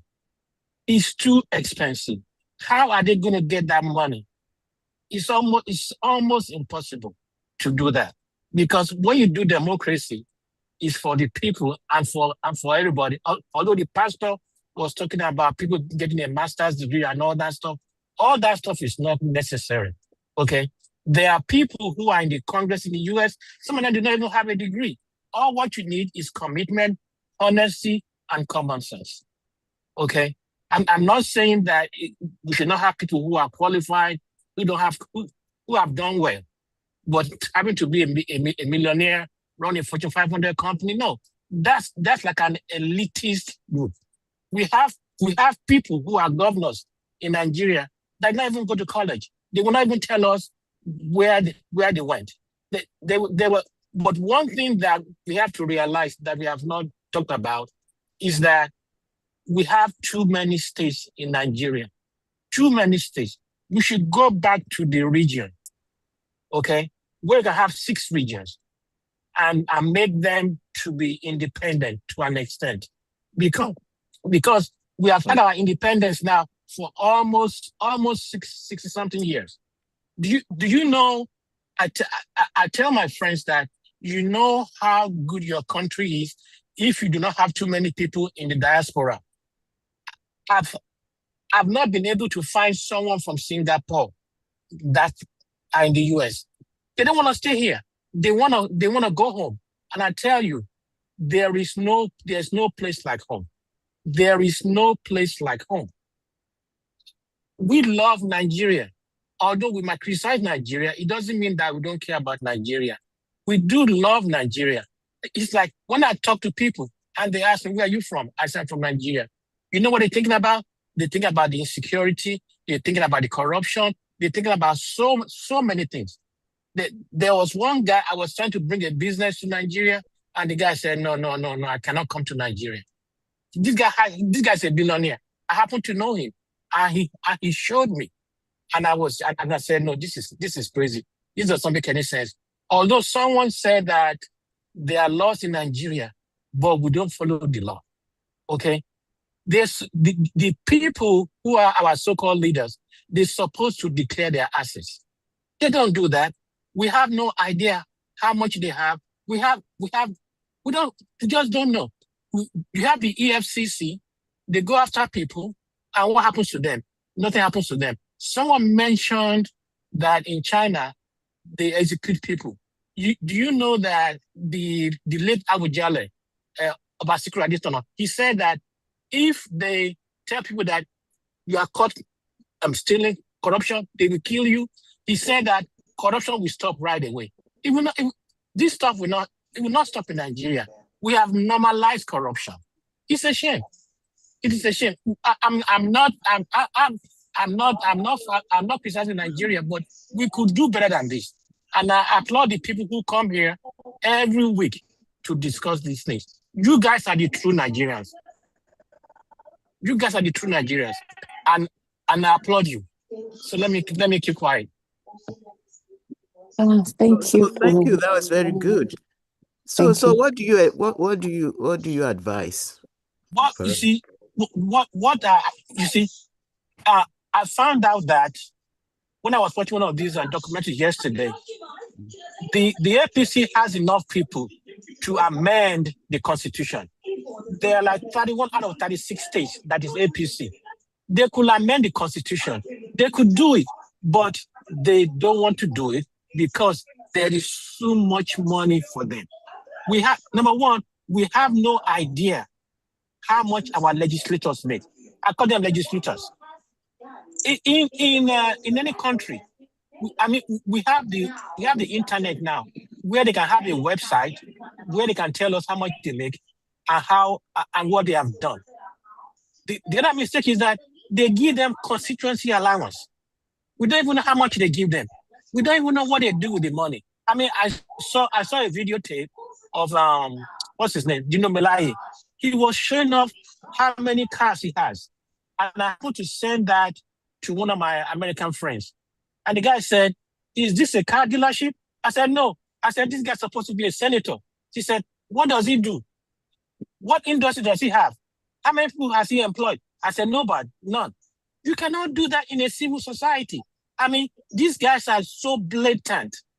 How blatant could you be? You are showing us all your cars. You are showing all these things. In the US, they don't give senators money and have them distribute the money. They don't do that. And our people know that. They know that, but they don't want to do because they are all in cahoots. They don't care. They don't have no conscience. It's a shame. It makes me cry on the inside. I want to be proud of my country. I met some people who are in their late 70s, early 80s, who have been here for 50, 60 years, and they cannot come home. They want to come home. I want to come home. I would love to come home. I remember when people used to drive from, from Lagos to anywhere in Nigeria. It was safe. Even when I was growing up, we used to drive from Lagos to Shagamu to go and buy suya. Can we do that now? No, we cannot do that. It's not right. It's not right. And now that they have the fight in Iran, the price of oil has gone up. But hopefully they will do something good with the money. So, Mr. Adebola, please give us one recommendation. Give the and if I may also add to it, that does not involve the US, because we are completely different cultures and societal values. But you know what we did? we try to copy the US, okay? Number one, we have too many senators. There's a regular state senator and national senator. All the states should have 2 senators per state, not 5. Okay? They know what they are doing. They know exactly what they are doing. Actually, I would love for us to go back to the parliament system that they had that we used to have in England.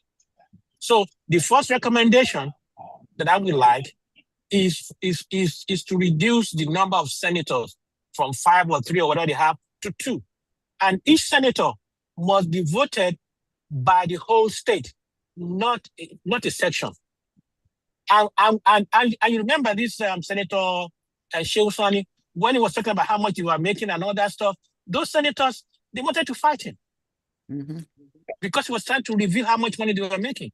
Yeah. We have too many states. So those are my initial recommendations, and they should declare their assets. We should know what they have before they got it. So we have to comment on the cost of governance. Yes. Yeah. Can I say something quickly? Just 1 minute. I agree with you because I'm in the US too. But I think, I'm in the US too. But I think it's not a matter of too many senators or too many states. I think it's just the operations. You said in the US here, they don't give senators money to go and distribute. So those things, yes, those things should be changed. You see, if we change how the money goes through to the people, to development, to different institutions, it will change. And there are some rules, like you said, that they should declare what they have. There's a law that says in Nigeria you should declare what you have. It's just that they don't follow it. And this is where I still think we come down. This morning at the forum, I was just listening to everybody, but it dawned on me that I think it's just lack of commitment. It's just lack of It's because they can get away with it. Let me tell you yes, something. it's still lack of commitment. If I'm stealing from my own pocket, you get what I'm saying? I'm stealing from my people. I'm stealing from the road I need to tar to my locality. It's still lack of commitment. Am I thinking? I'm stealing what we make. That my children, my grandchildren will go to school there, and I'm stealing money from them. Am I okay?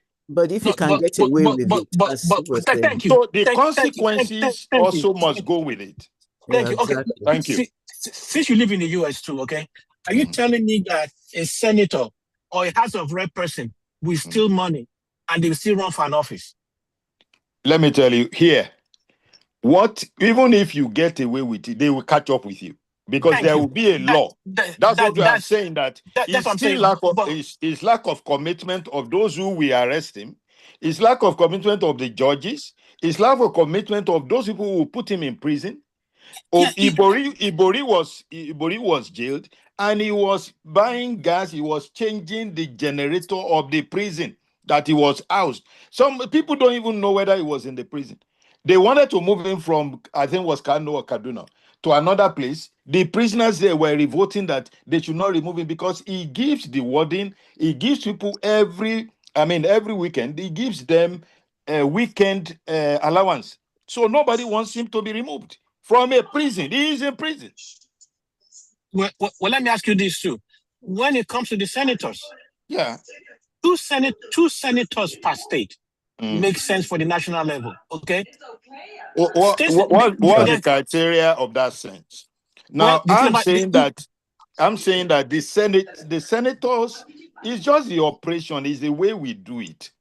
Is the cost of running the Senate? Can we agree on something? Can we agree on something that currently the system is such that the participants in the system are not going to change it. We can make Yes. suggestions, but they will not change it because it favors them, and that is how they are going to maintain it as long as we are not participated. We know so many things that are not right. Sometimes we might compare it with a particular, but Nigeria needs a hybrid system that is specifically functioning to its all the necessary needs and culture. nuances and everything, because we have certain culture and cultural background that it needs to be dealt with so that we can be able to be on the path. And that's why I said in the previous meeting that the best way, because we can say so many things in an imperfect system, the people in that imperfect system, that is the way they want it, and that's the way they will keep it. Yes, So the best way we can change it is to have access. And the way I believe that we can now have access, because in the local government area, you find a lot of people, Nigerians we say so many things, but we have an apathy to voting or the voting process, so that at the end of the day, nobody shows up, and the area boy in the locality becomes the chairman and the councillors and everything. We need to be able to have access. Then in that access, we begin to, because I believe that if you look at local government, you have a lot of people in that local government that know that the environment needs to change, the government needs to change, but they would not do anything. So having that access is to be able to change that structure. And that's why I said changing the structure is to be able to now begin to determine on that local government area what works for the people. Getting competent people there, getting even the younger ones to participate there, so that at the end of the day, people are able to build up some experience and competency, so that the larger populace will be able to say, this person did something well. We want him to be a representative. We want him to be a senator. So that at the end of the day, people are able to have an understanding of what is going on. But we hands off everything. And at the end of the day, the people that have no ideas they're just there because they want to make their own money. They are the ones governing our everyday lives. Your point, sir. Let me buttress your point, sir. I was speaking with some youth on Twitter not quite long before we started this program. I was telling them about this tout you just mentioned. In every words, when I came to Nigeria in 2018, 2019 for election, I found out that, like you said, most people don't vote, especially in the southern part of Nigeria. The women, they will wear wrapper, everybody will just be playing, cooking, nobody goes to polling unit. Most of the women, Nigerian women, I'm telling you. And if you ask some Christians, they will say they are voting for Christ, that they vote for Jesus. Okay, whether the younger ones, they were playing football on the street. Now, I now notice that most of the wards where they vote, the tout move from one place to another in convoy with police. Like they will go there to disrupt. And I asked myself, and I asked all the youth in most of these, I said, look at the numbers of these youth that are not voting. Do you guys think that if you guys come out to vote on election day for a particular candidate of your choice, of your interest, that speaks to your interest of existence, don't you think that you will outshine these political talks that are moving from one station to another? They will be frightened, because if they see the volume of... And I tell them that they are less number than you guys. They just move in 10, 20s, disrupting electoral processes. While you guys are in your thousands, sitting down in your house and not voting. And you be continue saying that election doesn't count. Election doesn't count because you guys don't vote and you don't protect your vote. Because if you have, for example, that's still lack if of you have commitment. that number of voters, the thugs will be frightened. The police will be frightened. Yes, sir. They will just have to, because they know that the volumes are against them. And at the end of the day, it becomes easy to be able to ensure that the right things are done, because everybody knows that the bulk of people are there. Imagine all the youths there. Imagine all the religious Christians mostly are there. You imagine all the women are there, the men are there. Then when the thugs come, they know that they are outnumbered. Can we say now that we should start with informing people and letting them know that what they do counts? Now, if we look at, for instance, the example that you have given now, the young people, the women and all that, can we start from now telling them your vote counts? Your vote determines what the kind of life you will live. Your vote determines who will be your leader in the local government. Stand up and begin to tell your children, even from the schools, from churches, from everywhere. Let's begin to tell them that you must register and you must vote. Yeah,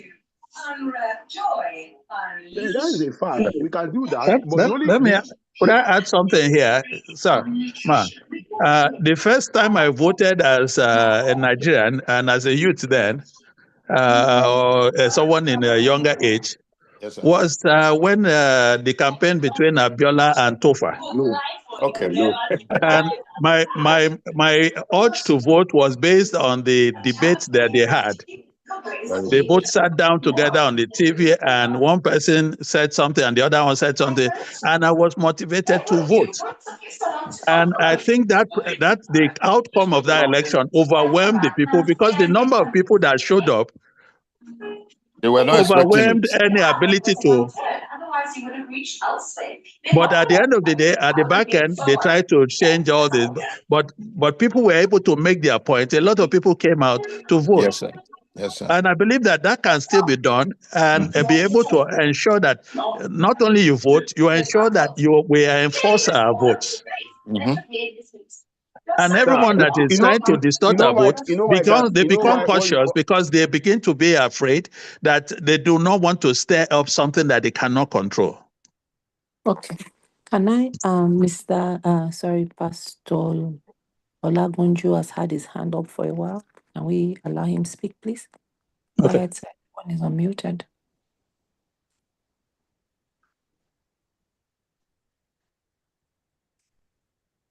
Thank you.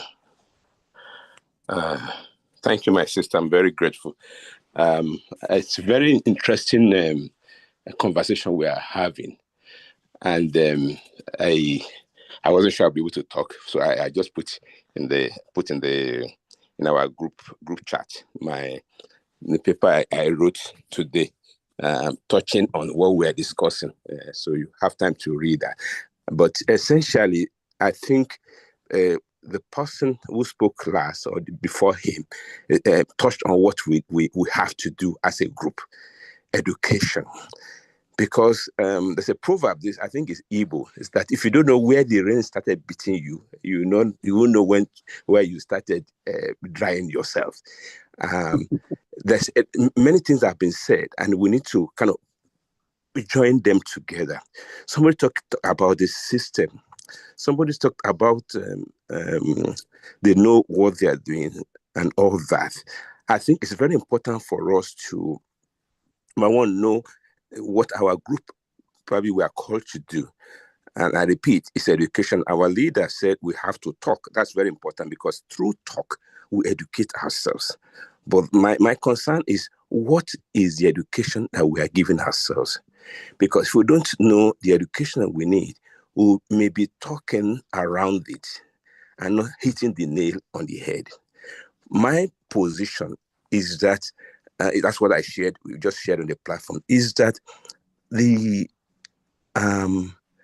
there is what you call a system. I think we'll call it a socio-political equilibrium, where socio-political extractive equilibrium, whereby the elite of Nigeria are not fighting really themselves. What they are engaged in, I know we are also part of the elite, but the political elite, they are fighting over the revenue. Now, the revenue they are fighting for is a very specific revenue, is extractive revenue, money essentially from oil, if I can put it simply, or more technically, rent money. So they are not fighting over tax, how much tax was collected, what are we going to do with it? Before, that was the context. Who can change the country, the community, the polity with tax money? And they had to work hard, like Wulawa and so on, that regime up to 1969, because the people had control over them, because they have to. You remember Ibe Koya the Aba riot and all that. The people had control through their tax. They determine who gets to power. With the change of law in 1969, with the Petroleum Decree and the subsequent one over minerals, now also put in the Constitution, we don't have access to the money again as a people. They are not asking us for tax. I remember when I went to tax office about 34 years ago in Kaduna, I want to pay tax. They will look at me as if I was crazy. They don't bother about the tax. They are focused on sharing the revenue from oil. And that means that you cannot question them. And all the violence and everything comes from that. It's very important to know that. So what do? We need to change the law so that the revenue coming from our oil can be put where it should be, as Botswana did, as Norway did, not being shared. It's the sharing that is the cause of the problem. That's why somebody said they will not change. So that's kind of a bit of what I'm thinking, and I wrote in that article which I just shared with you. Thank you for giving me some time to speak. Thank you so much for that comment. I agree with you that sharing is a problem. And that's why nobody is responsible for anything. Nobody is committed to do anything because, like somebody told me a couple of years ago in the Senate, actually, it should be the Senate, House of Reps president.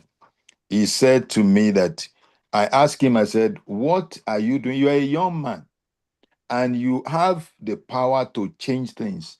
He said, the question he asked me was that, are we ready to change?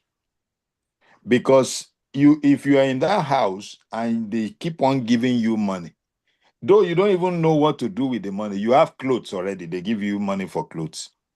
You have cars, they give you money for cars, for everything. For furniture, they give you money. So you are just collecting money. And there is no sense that says, how do we generate this money? Instead of spending more money on us, how do we channel this money into developing localities, different? It's just embarrassing. Sometimes I don't know whether people who are in those Senate and the reps, I don't know whether they lose the cap of thinking when they get there, or they never went to school again. I don't know whether it's the system that's fashioning them to be like that, or they have decided to just school in and settle in.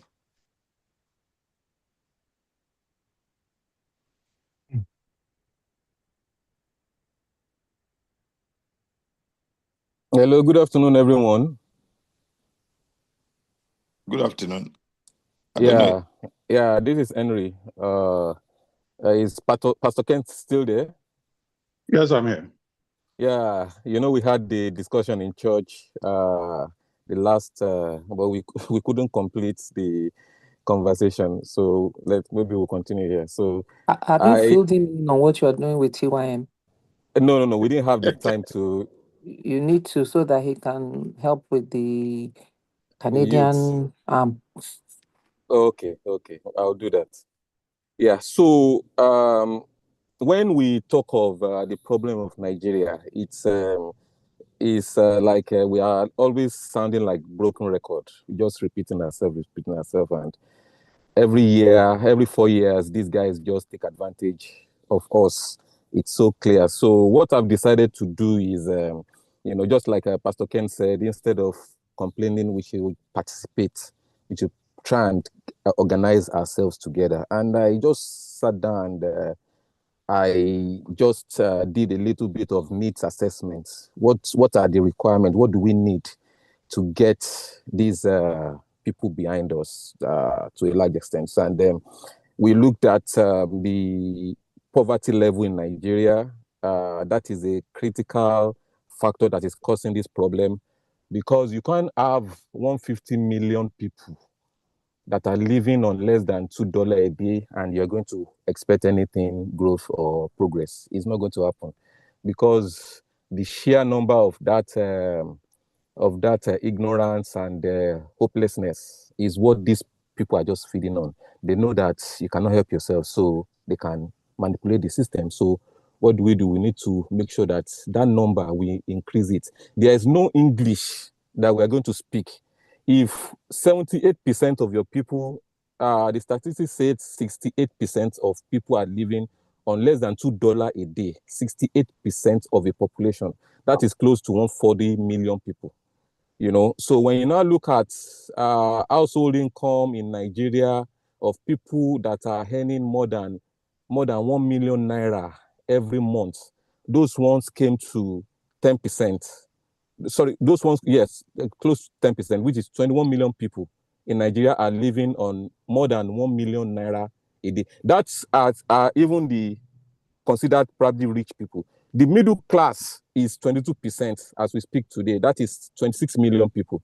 So between the middle class and the poor in Nigeria, we have close to 180 million people.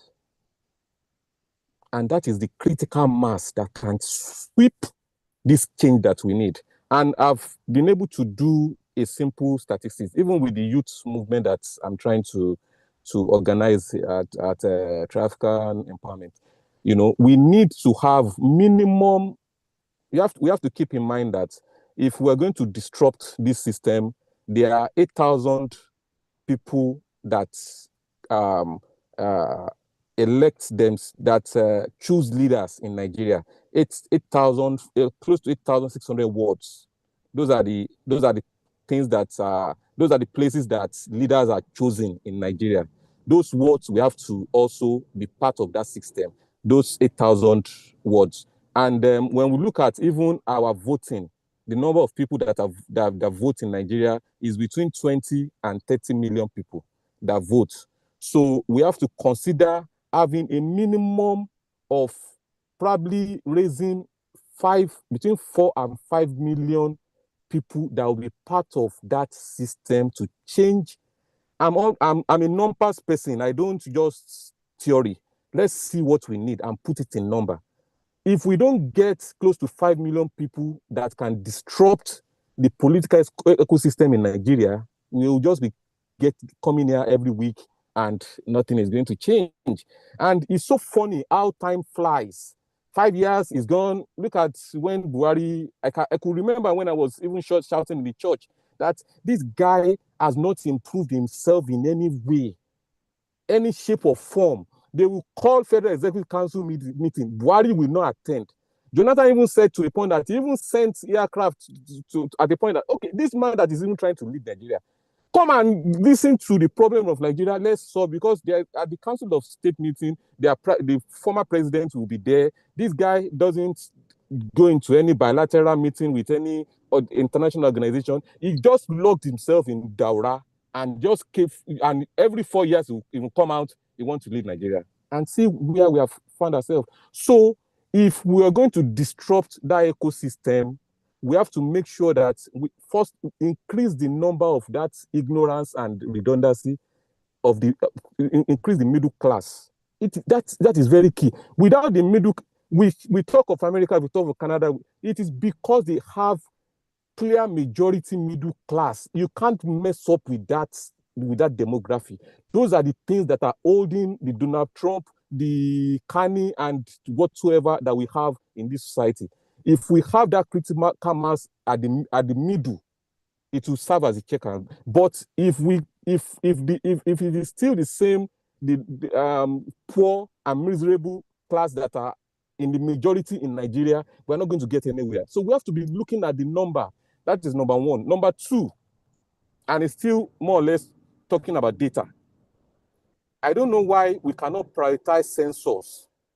Thank you. Thank you. I was going to ask you one question. People come on this platform and we don't talk data. Can you hear me? It's so.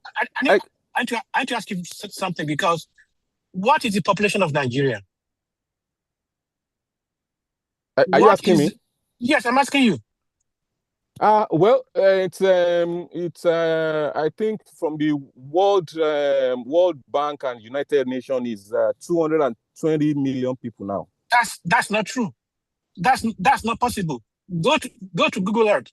Nigeria's population was based on extrapolation. Okay? If you look at Nigeria and Ghana, our demographics is basically the same thing. Same thing. Not sad and others. It's the same thing. Nigeria is 3.5 times the size of Ghana. Ghana is close to 25 million. Not even give Nigeria 25 times 5. We've never had credible census. Nigeria at its peak will hardly be more than 165 million. Go and do Google Earth. It will tell us. The World Bank, the United Nations, they are just fooling us. The one thing that I agree with you, you said the voting pattern is between 20 and 32 million. In a country that you said is 225 million, how can you have 32 million? Even that's extreme for them to vote. We are basically fooling ourselves. Look at the demographics of Ghana and Nigeria. We've not had any census. We have been lying to ourselves. Garbage in, garbage out. We are not 225 million. We are just fooling ourselves. We are.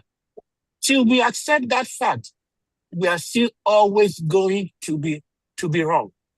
When I did my youth service, I'm just trying to tell you that. How can you have 225 million people?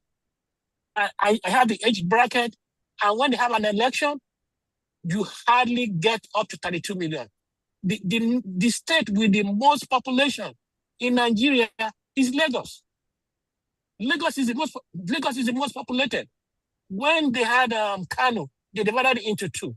So when you add the 2 states that came from Kano, it's more than Lagos. I did my youth service call at ABU Zaria, and I went as far as Greening Kirby. Okay, as I saw this stuff with my own eyes. There are more people in the south than in the north. We've not had a credible census. We don't have a national ID. All these things are being manipulated. We are not 225 million, my brother. We are not. We are not. It's impossible. But you can continue. I'm sorry. I just want to say that. I didn't mean to say that to take over from you. I'm so sorry about that. But no. Those figures are extrapolated. They are not.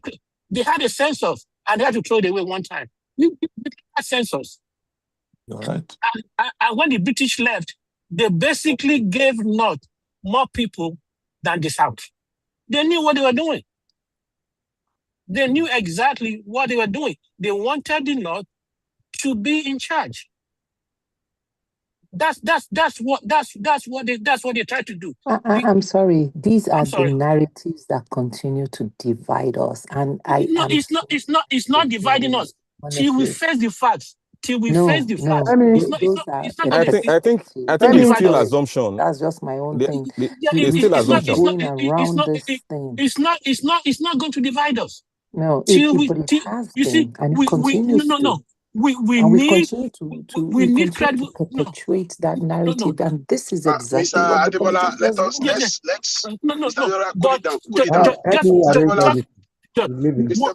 Adebola, cool it down. Let's have some discussion. I just want to say something. We need good census to plan. That's all I'm going to say. Okay, agreed.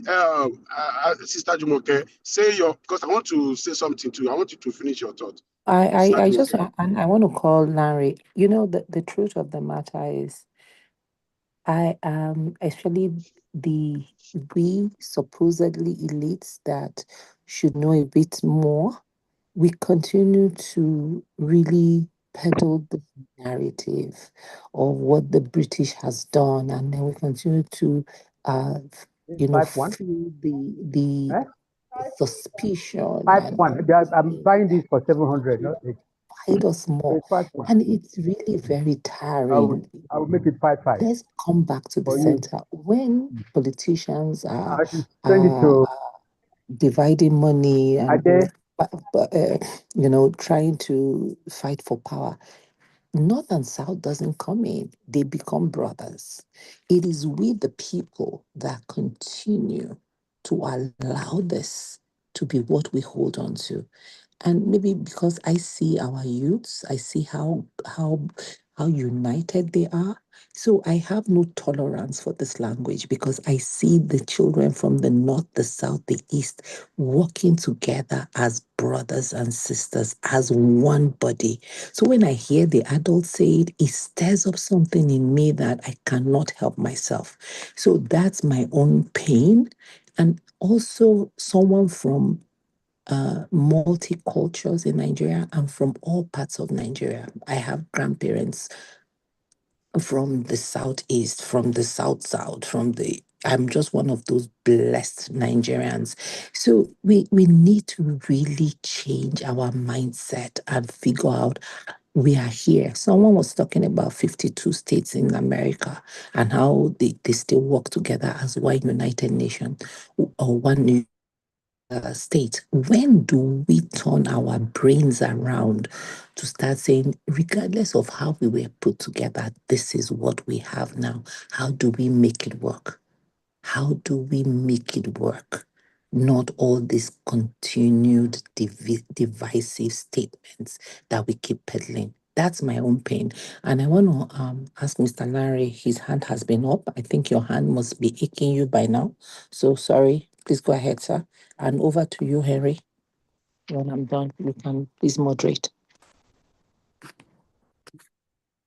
No, I think Professor Gring is better in that.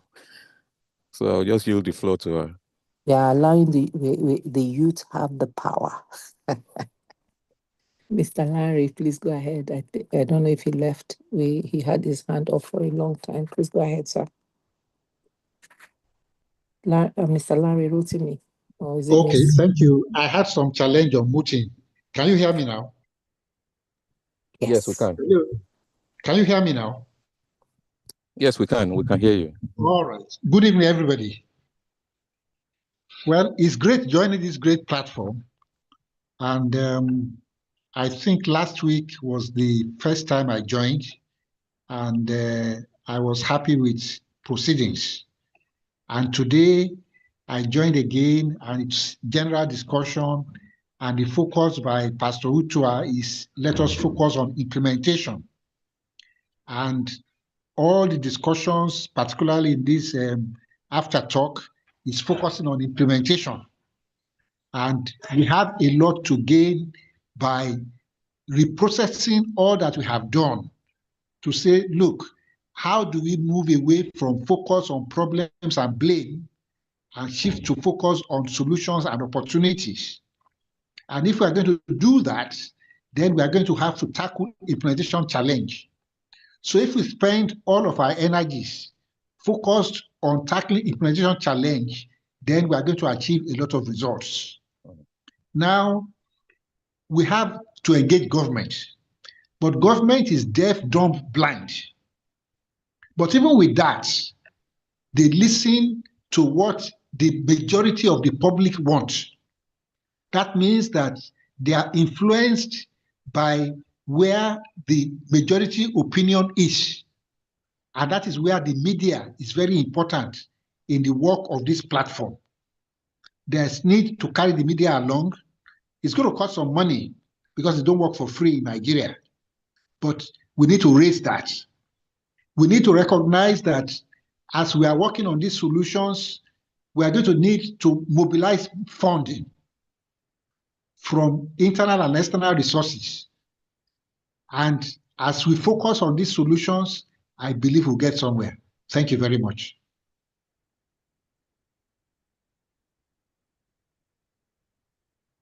Thank you so much. I think Kentebe was on the right path, was taking us to the local government. And it's along the same line of thought of Mr. President. That is, what are people doing at the local government level? You know, in choosing leaders to lead us right at the top, what is their trajectory? Have they actually done anything at the local government level? I think this is something that we need to think very seriously about and see how a pathway can be created whereby people do not get to the top without proving themselves worthy at the local government level. So, Henry, over to you, because you've done the statistics and all that. I was Yes. just waiting to hear from you about the distribution of voters at the local Yes. level. We've got the total, but how are they distributed? And how many of them have received are educated? And how many do we have to educate to catch up with what should be the values of Yes. a leader? What should they be looking at before choosing Yes. their leaders? Yes. Yes. Thank you. Just like Sister Jumoke has said that we have to, we shouldn't dwell in the past and those things that divide us. And that's why I find joy in working with the youths of Nigeria all over the country. Part of our code of conduct is we are just for Nigeria. We don't want to blame anybody. We are all in it together. Okay. We don't want tribe and ethnicity to divide us. And we are focused on doing the real work. And that real work is participation. What do we need to do? How do we get involved? How do we get the people informed? Those are the challenges, and that's just like the last speaker spoke. He was saying what are the things that we need to do. The first session was about more theoretical. This is more like implementation plan. And when we look at the local government, all politics is local. Very soon you'll see them going back to their base. What are they trying to do? Because they know that is where the power is. Unfortunately, it's just like sheep without shepherd. That critical mass in Nigeria is completely disorganized. Completely disorganized. I can tell you that even with the 25 million people that we record in our election, maybe 10% are the politicians, maybe card-carrying member of this, probably, let's say maybe 1/3, maybe 30, 35% are the partisan, people playing politics in Nigeria. The remainder is just, my friend, my neighbor, and what have you. Unfortunately for the critical mass, which is close to 170 million, we cannot even coordinate, organize ourselves, and challenge this 1% that has been ruling us for only God knows when. That is actually the work. That is what we need to come here and discuss. What do we need? I said I've been able to give ourselves a target of 5 million members that are going to be have their PVC. Have 5 million people that are going to have their PVC disrupt this political ecosystem, and that is the challenge, and how we need to come here and discuss how to achieve that as our objective. Mm-hmm. Mm-hmm. Yeah. Thank you so much. Yes, thank you. So I think I will, Can I make a contribution? Yes. On that, please, can we not move away from, because I think it's very critical. What I'm trying to, following up to what Henry said, is sometimes we do not know the power of institutions that are within certain local government area. In other countries, you find politicians understand that this institution are able to determine whether they are there or not. So they find themselves talking with faith communities to be able to present their case to them, to be able to ensure that they get a block vote. But we don't have that situation, because if we look at it, let me use a church, there could be mosque or other faiths. Let me use a church there are so many churches that could determine who are the councillor, the local government chairman within their location. but they have an apathy. It's like they don't know the strength of their congregation and the people that are within that locality to change what is going on there. In other countries, they'll probably have people approaching them to be able to make their case as to what they want to do within the local government and how they want to better the life of the people within there. So trying to be practical, we need to get individuals and block votes like this to know that they have a say. We thank God for people are praying, but as the scripture says, faith without works is dead faith.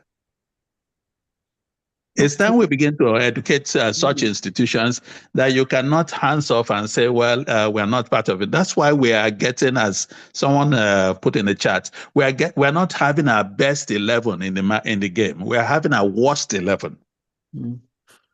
So I think that's a very good contribution. So still thinking about how to organize the local government. Mr. Kentebe, do you think that we can have statistics on the type of communities that exist at the local government level, institutions and all that, so that we can also get them together for information and education? You've done very well with the youth, but I think the direction with the youth is that they should become educated so that they can elect properly, and then they can also contribute and offer themselves for election. Now, there are these institutions that are going to vote. How can we identify them and set up an educational program for them? Mr. Kentebe, Okay. is it possible? Yeah, thank you so much, Prof. Well, we started just close to 3 months ago. So what we are doing presently is to organize the structure. Even with that, it's daunting. It's almost impossible. Yes. Yeah, it's tough, really tough, because the apathy in the system is unimaginable. I can't even explain it. It's like trying to swim against the tide. Is difficult, if not for commitment of and I have to commend the youth, particularly the leaders. Some of them are here. I can see some of them here. Some of them still believe that things can turn around, but it's still very, very difficult, even coordinating the regular members. So that is so hopefully by July, we should be able to drill down to the local governments. So the aim is to have the Triafrica Youth Movement in all the local governments in Nigeria. And with that, we can influence some of these decisions. Yeah, I think somebody is. Can you please mute? Okay, it's Galaxy S2026. Galaxy. Okay, please. There's somebody else there. Can you please mute that background noise? Okay, it's gone. So carry on, please. Yes. So just like my pastor highlighted, some of the youths even in the north are, they can identify the power of the religious organization, and they are also trying to raise awareness in the mosque. But I've noted that is a critical institution in the local government that we need to partner the religious bodies, and we'll just continue to do some of these implement some of these recommendations, but it's difficult. It's very, very challenging. Yes, the political leaders, it's not that they are smarter than us, but they have they have deep pockets. That is Yes. the hedge. They are not smarter than us. It's just the deep pockets with So that's with the where I'm right. coming. Yes, You know, yes. somebody did mention that it will take funds, and so far we've kept away from asking about funds, contributions and things, but I don't think we can get away with it for too long. Because as you've said, our opponents have deep pockets and they are, committed to getting their disciples, so to speak. And what we are trying to do is to change the minds of those people, to let them know that they are being deceived. But we can't, yes, we can do it by talking, but those who are going to convince them will need some, they will need a bit of, financial support, because many of them are actually not earning a livelihood right now. So, and we're asking them to do this extra work. So, what do you think? I believe sincerely that we can not continue to speak without addressing the constraints of finance for our members. Yes. Yeah. Well, we know that that those are the things that we need to do. What we are reluctant in doing. Some even said, we can have a membership dues to raise funds and those things, and that might be probably long term, because a lot of the youths are not even gainfully employed, so we cannot start with dues, now, and we cannot even also be assuming that we can compete with the political elites. It's not. No, we won't be able to do. What we can do is, I don't think we can sway any decision of this coming election. I doubt it. But we plan that by 2031 we should have been able to, get the critical number that will sway the election in Nigeria. So our plans is actually 5 years plan, and just like you rightly said, we will need funding, and then we are trying to build the system to generate funds for the movement.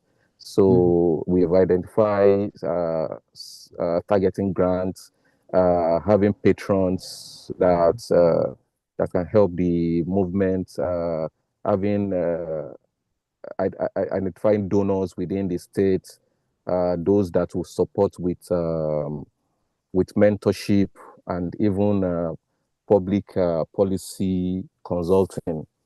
So we are just in the process of commissioning the team that will start to do that. 18 fundraising. of yes, 18 yes, ma'am. 18 of the members have volunteered to engage in the fundraising, and the objective is clear: is sustainability, empowerment, and profitability, so that we'll be able to get the money to finance some of our objectives. Could I suggest? Sorry. Could I suggest a practical way to be able to reach out, especially the youths? And I have a burden for them because it's their future that is at stake.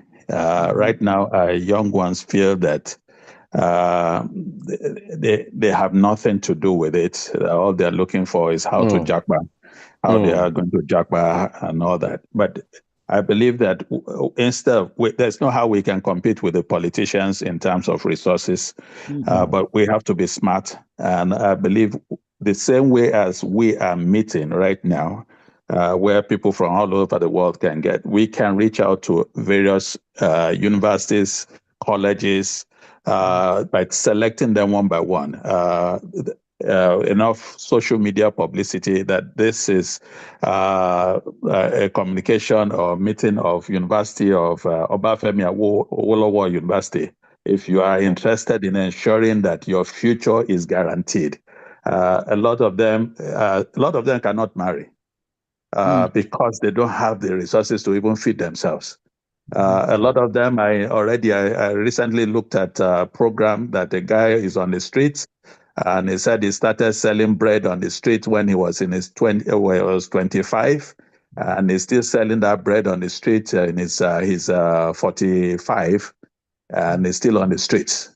So these are, some of them are graduates, some of them are colleges and whatever. So we need to be able to reach out, because they trying to be reach out by going to this location or renting this location. The logistics, it just gets too much. We can see how this can be pushed with very creative social media pushing.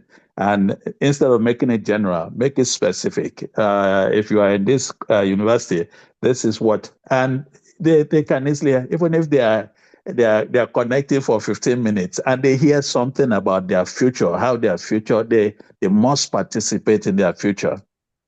I think we can cover a lot of ground that way. I believe that we can basically duplicate it consistently. And whoever is going to be speaking is not speaking on the basis of tribe or religion or whatever is dividing us. They're speaking on the basis of they need to be part of Team Nigeria. The future of this nation is in their hands. They need to be able to rise up, and nobody's telling them who to vote for, but they need to be able to critically look at who would ensure that their future is guaranteed, and they must go out en masse. There are a lot of them out there in university. They don't have anything. As I said, when I voted, it was what was the prompting, and that I heard what Tofa said, I heard what Abiola said, and I made a decision. We need to create a situation where these youths, even now, before the next election, they can make that decision that they can't see anything in their future right now. And even the Japan and all those things is just almost like doing, because all the other countries are not ready to have them hang around their country. Yeah. So it's just like leaving the pot, or is it jumping from the frying pan into the fire? Because at the end of the day, all the countries are having their own challenges. And the focus is the politicians, they are saying, is the immigrants that are the cause of your problem. So thank you very much, Mr. Adebola. Adebola's iPhone, I think it was, yes. So I think, that is another recommendation. This is Ken speaking, not Mr. Ken. Adebola. Okay, Ken. Okay, Ken. I think that's another recommendation for Mr. Henry. Prof, that's my pastor. That's the church I worship every Sunday. Wonderful. That's my pastor. That's my pastor. Wonderful, wonderful. Thank you. You've been properly mentored. That's good. Yes, ma'am. So that is to extend your base for with the youth, so that they also contact those other institutions we are talking about. And what has also been suggested is that we invest more in social media and also the routine media, regular media. And this is where some of the money that we collect will go to make sure that we can reach these people with the modern social media technical things, which many of us cannot set up. So we need people who can set it up, and we pay them and make sure that they can reach all these places which you know about. So that's that. But in reaching the youth, I want us to carry it a bit further. That is, some of them must reach other institutions in the local government. The religious institutions, the market women, the farmers, all those places where the voters are. Because what we are trying to do is to educate the voters. One of the things we are trying to do, not all. Okay. So, I think Adeboya iPhone.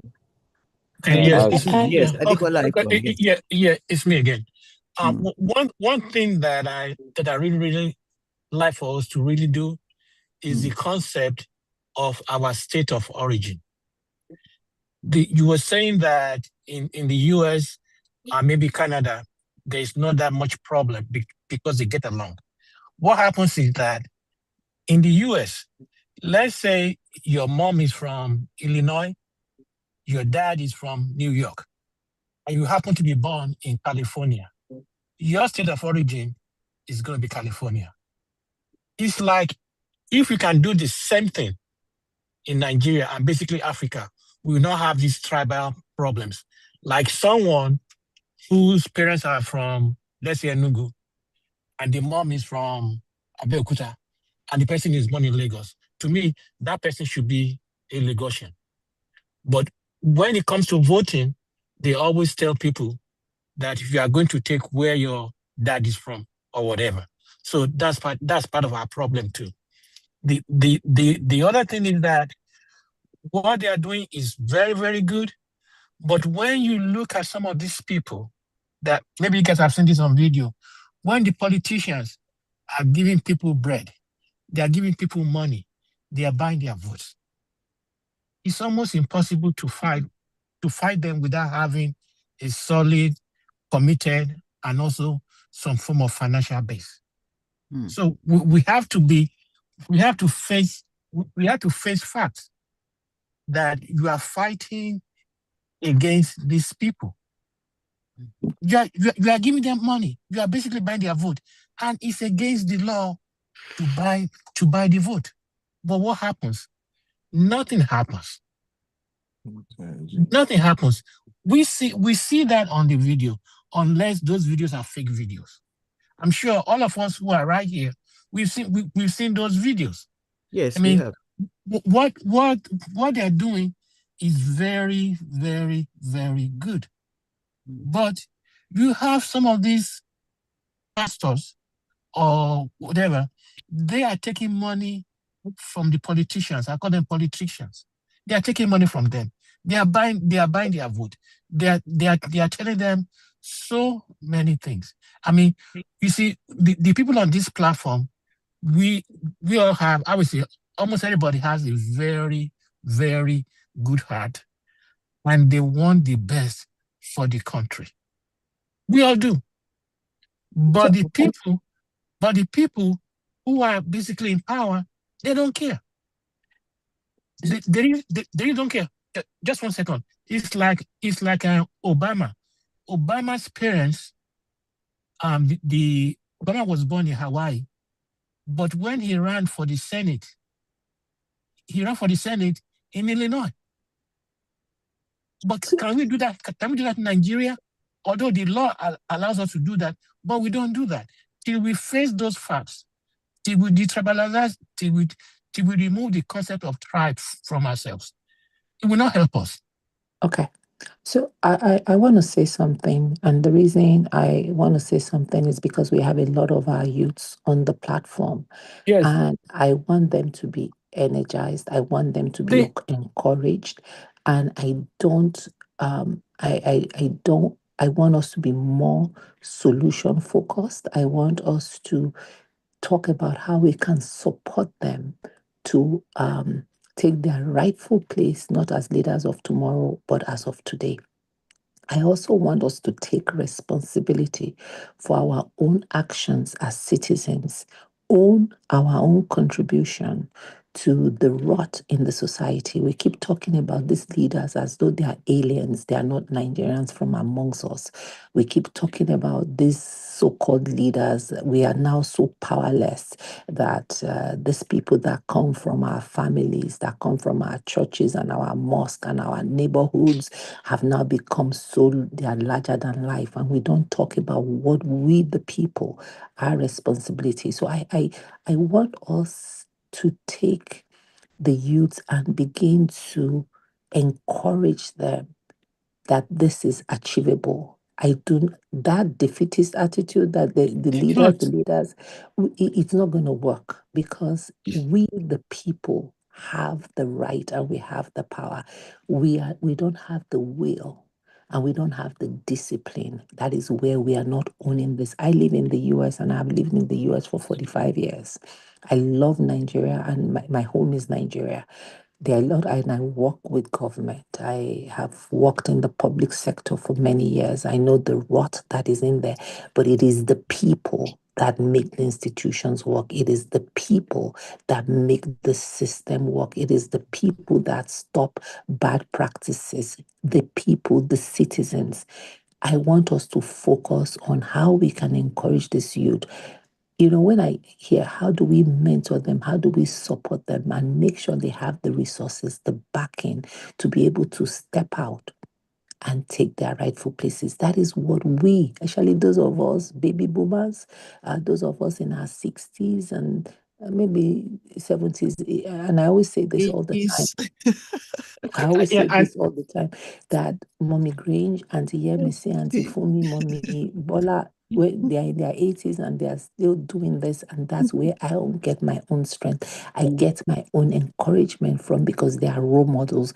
So we need to step up and be role models. We need to act in that capacity.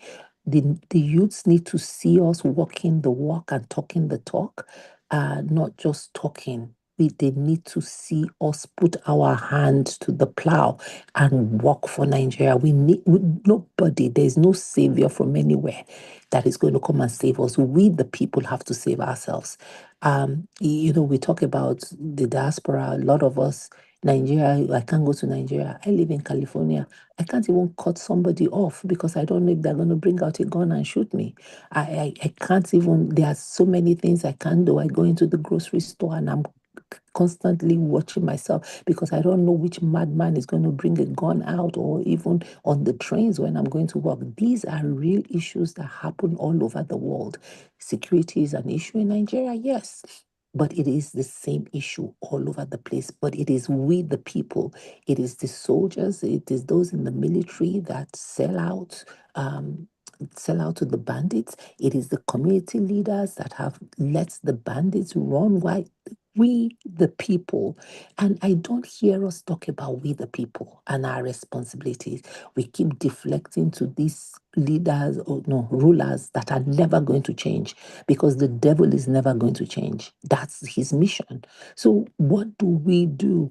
And I say this because I have seen the fire of the youth. I have seen them, and they've been working now. They have never asked for anything. We need to get away from money, that it's only money that can solve the problems. That is really the issue. We have monetized everything and we have turned money into gods that we worship. It has become what defines us. We need to get away from that. And that's one of the things we tell the youths. Service to you, to humanity, is your first responsibility. You serve because that's what you have been called to do. And they've been doing this. They've been working without getting paid. We are all volunteers at ALG. I've been with ALG 5 years. Nobody pays us for anything. We do this for love of country. And we want to encourage Nigerians to take on that responsibility. And I'm going to close with this Thank last you, comment. Auntie Jumoke. Let me Before just you add close, this, Mommy. somebody's hand is up. Yeah. Kazalets. Yeah. Yes. Yeah. Yeah. Please, let's hear you. What would you like to say before Auntie Jumoke closes? I'm sorry, it took a Yes. while for me to unmute. Okay, right. Pardon me. So I'm going to make a few points. I mean, thank you so much for everything that's been said. And like some of us here, I like to tend towards solutions, because we all know the problems. But I also know that we need to identify the problems, which we all do, for us to know what solutions to suggest. So one of the things I'd like to say is, even the people that we're trying to support, encourage to go into government right now, we also need to put active mitigants in place, that once they get in there themselves, they're not going to just take it all and sit there and not do what they're supposed to do, because money has a very powerful effect that we've seen some people who we thought, wanted things to be better for the country, and they got in there and, they became deaf and dumb and became like the other people. So that tells us that money is a very, very influential factor. So we have to then put mitigants in place to ensure that when they go in, we support them, they don't disappoint us. What do we put in place to ensure that? Mm-hmm. And then I heard about the fact that we need money, which is true. I believe that we needed a lot of money until earlier this week. I just started to study the character and the person of the man called Peter Obi, who from the beginning said he wasn't going to be giving anyone money. And look at him. Is APC's nightmare today. He has a lot of followership. So I'd like us to study that person, that character, see what he's done, how he's been able to still remain consistent even over the years with his followers. So I think part of it, like some people said, media, and let's look at other things that we can do to try and rival, what Peter Obi does. Then the other thing is, I think we actually need to do something a bit more scientific regarding the populace, the people that we want to reach. I think we should break it down along the different sectors in society, including corporate Nigeria, e.g. telecoms, FMCG, etc., even lower and middle workers in government, hospitals. I think particularly mosques and churches. We probably have some influence with some of these churches, but I think, like someone Friday pointed out, some people might be induced and in churches and they don't care about the general people. So I don't know what influence. I think we actually need to start influencing churches and mosques, maybe set up a team. All of this that I'm saying, I'm not just saying it. I think we have to be very scientific about. Tomorrow Hello, is Friday. Hello. Hello. Yes, go ahead, please. Yes, so I think we have to be a bit more scientific, like have like a presentation around it, like break it down, the sectors, the churches, how are we going to do this? What team are we going to get together in-house? Who's going to be focusing on this area and all of that? Beyond just, well, not beyond just, beyond, this kind of meetings that we're having. I don't know if you understand what I mean. We need to Yes, be more but deliberate yes. and more intentional. Thank you very much, Kazalets. You see, this is a general meeting. It's Okay. obvious that, we will, after discussing generally, we'll have to, break it down, as you said. Yes. Yes. And this has been put under the supervision of Mr. Henry Kentebe, so that's why we always address him to find out what he has done. Okay. So we have Yes. different groups focusing on different areas? Yes, he will do. He's at it. He's now with the youth, and my own my own thought is that he's got the youth, and it is the youth that he will have to organize to reach out to the different areas, The youth and the women. And the women, yes, we and the women. Okay, to reach out to the different areas. Where would the man be? Well, the men, you see, there are men who want to be somewhere, but there are many men who don't want to be. So the ones who want to be somewhere, definitely we shall absorb them. Please remember the men, man. Okay, we will. I mean, the men are ready. Can I just add something? Yes. Yeah. So let me just tell you, a bit of how I spend my day. Yeah. So I don't know if we'll be able to accommodate that. So what we have been able to do is to organize the youth on the social media. We use the WhatsApp a lot to coordinate and organize ourselves and our website. So I'm just thinking in my head now, okay, if some of you guys want to support the youths, is it because even our vice president, I had to tell her, can you cope with this youth's energy? Sometimes I'll just wake up, my phone is showing 400. You know how WhatsApp shows Yes, you yes, message yes. 400. You know, someone will even be annoyed that you have not responded. So, so is that the kind of energy? You know, if we shared the link to the because we have two communities. All the states have their ESCO, between 5-member and 10-member ESCO. We have the regional leadership, and we have the national leadership as well. And we also have the wisdom group.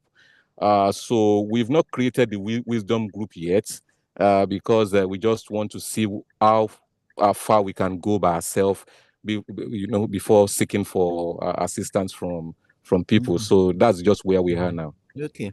So what you have to do, therefore, is to identify where you will need to be strengthened, and so when we get the funds into it, you know where the funds will go. For example, I don't think WhatsApp doesn't give feedback quickly, but and consistently, and enough for you to be able to store it. I don't know. You need a kind of the digital. Okay. Yes. Let me. We have over 3,000 members on the Tri-Africa Youth Movement group. We have over 3,000. We have over 200 ESCOs active, working every day, collaborating, brainstorming, engaging every day. They are working at it, setting milestones, deliverables, very scientific and very organized, structured environment. So WhatsApp has to, the first community is full. So most of the members that wants to join, we were encouraging them to just follow us on social media. And then WhatsApp, there's something called WhatsApp channel.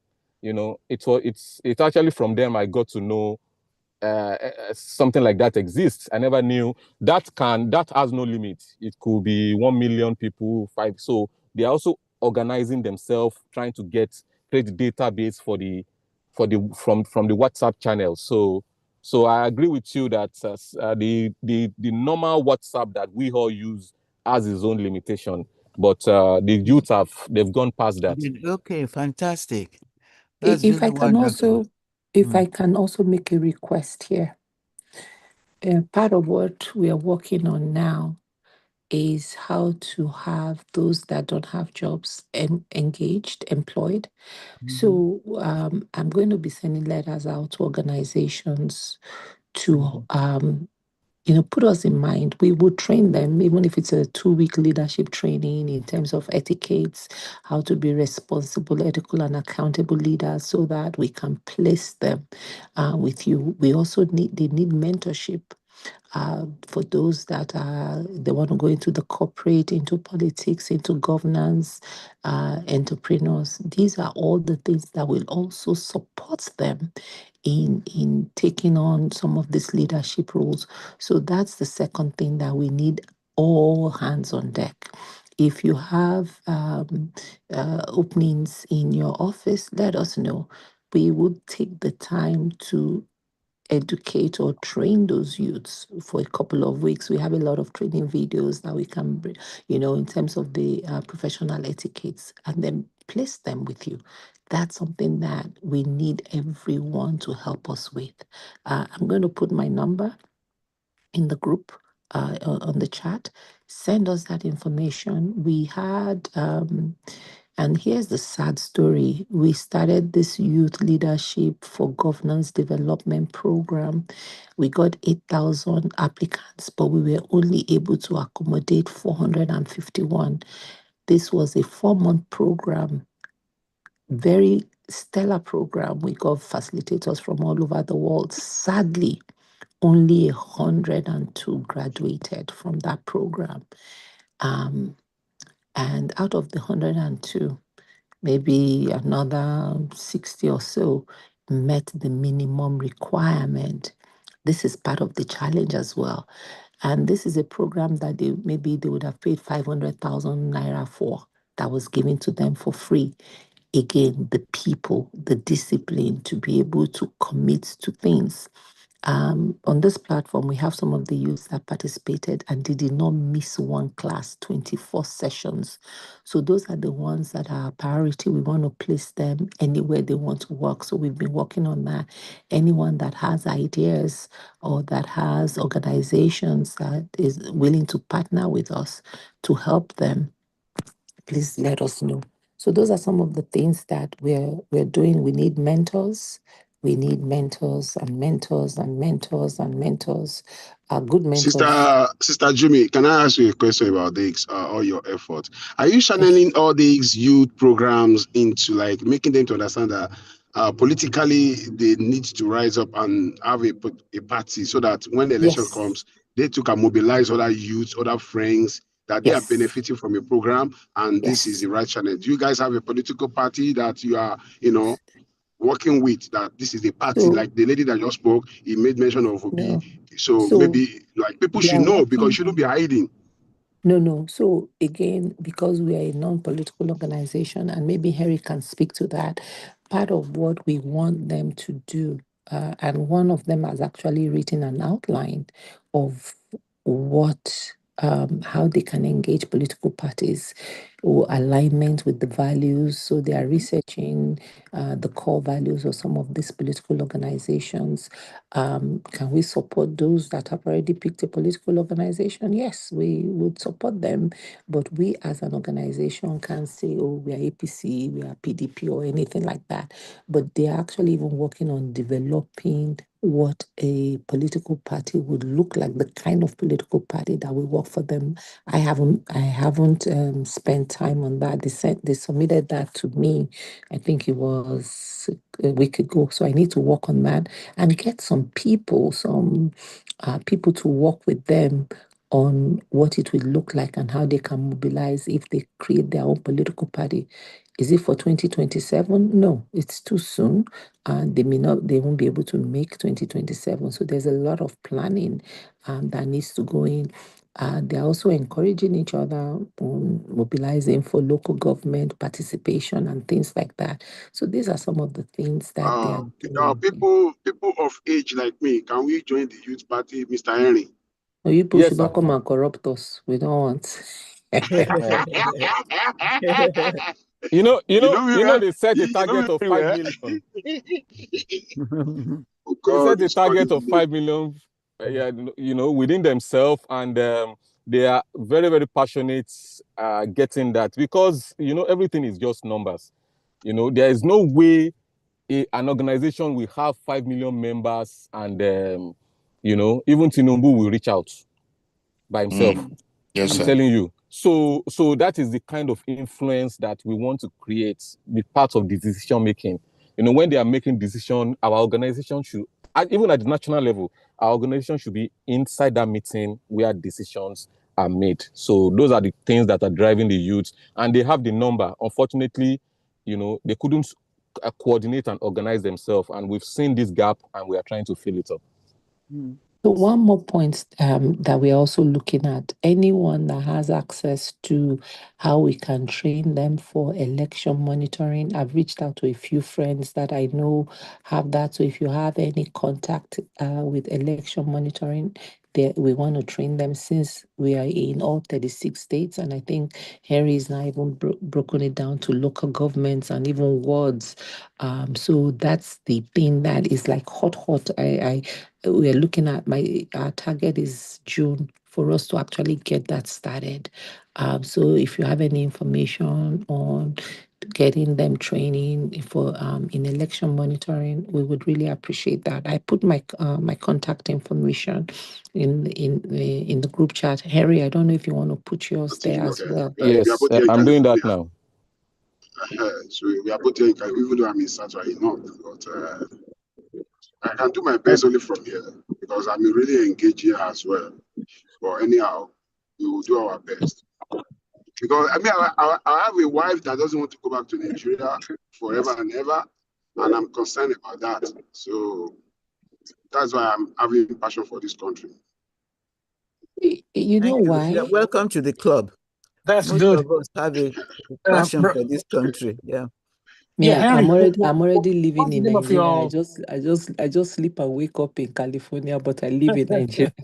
yeah. Okay. I've left the website. We all do. I've left We the all do. website on the chat box. Yeah, Okay. yeah, Henry. I'm Henry, driving right now, but Henry, Yes, sir. what's the last name of your pastor? Is it Obadoni? No, Pastor Okay, Ken Egede. okay, Yes. because I know oh, okay, I know for a pastor Uh, Badoni. That's Pastor, how let me see that's if he's still here. okay, that's Let me okay. see. That's okay. Yeah, Pastor Ken Okay. Egede. Yeah. Okay. Okay. So the professor is Professor Adenike Grange, right? That's Yes, right. please.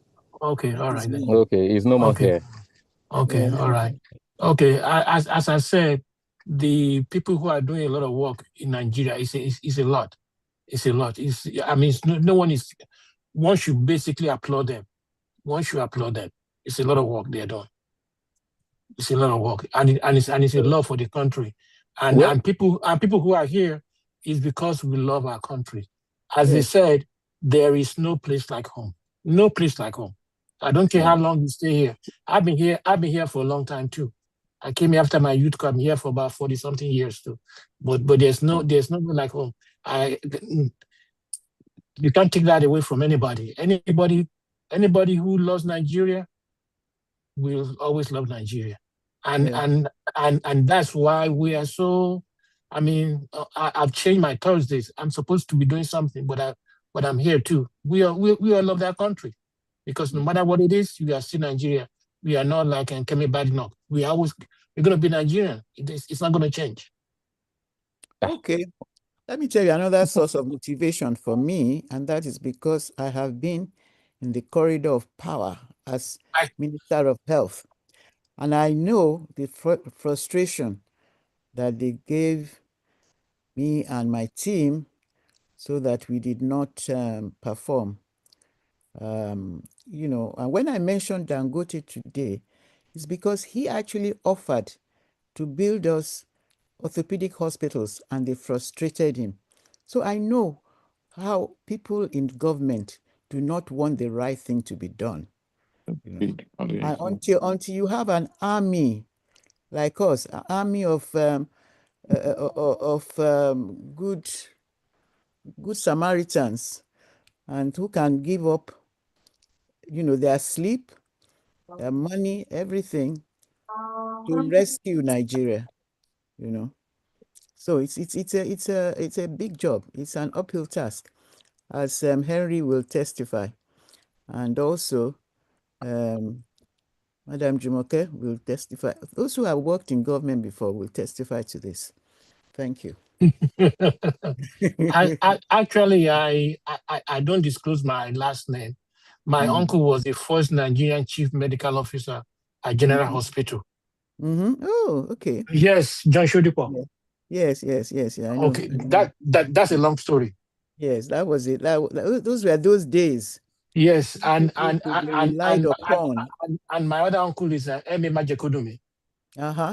You see, so I know what I'm talking about. As I said, those were when we had those who put service first before self. It's the opposite now. That's what I'm saying. Yeah, and that's the frustration. But young people are doing what they supposed to do. It's just that we have to be pragmatic too.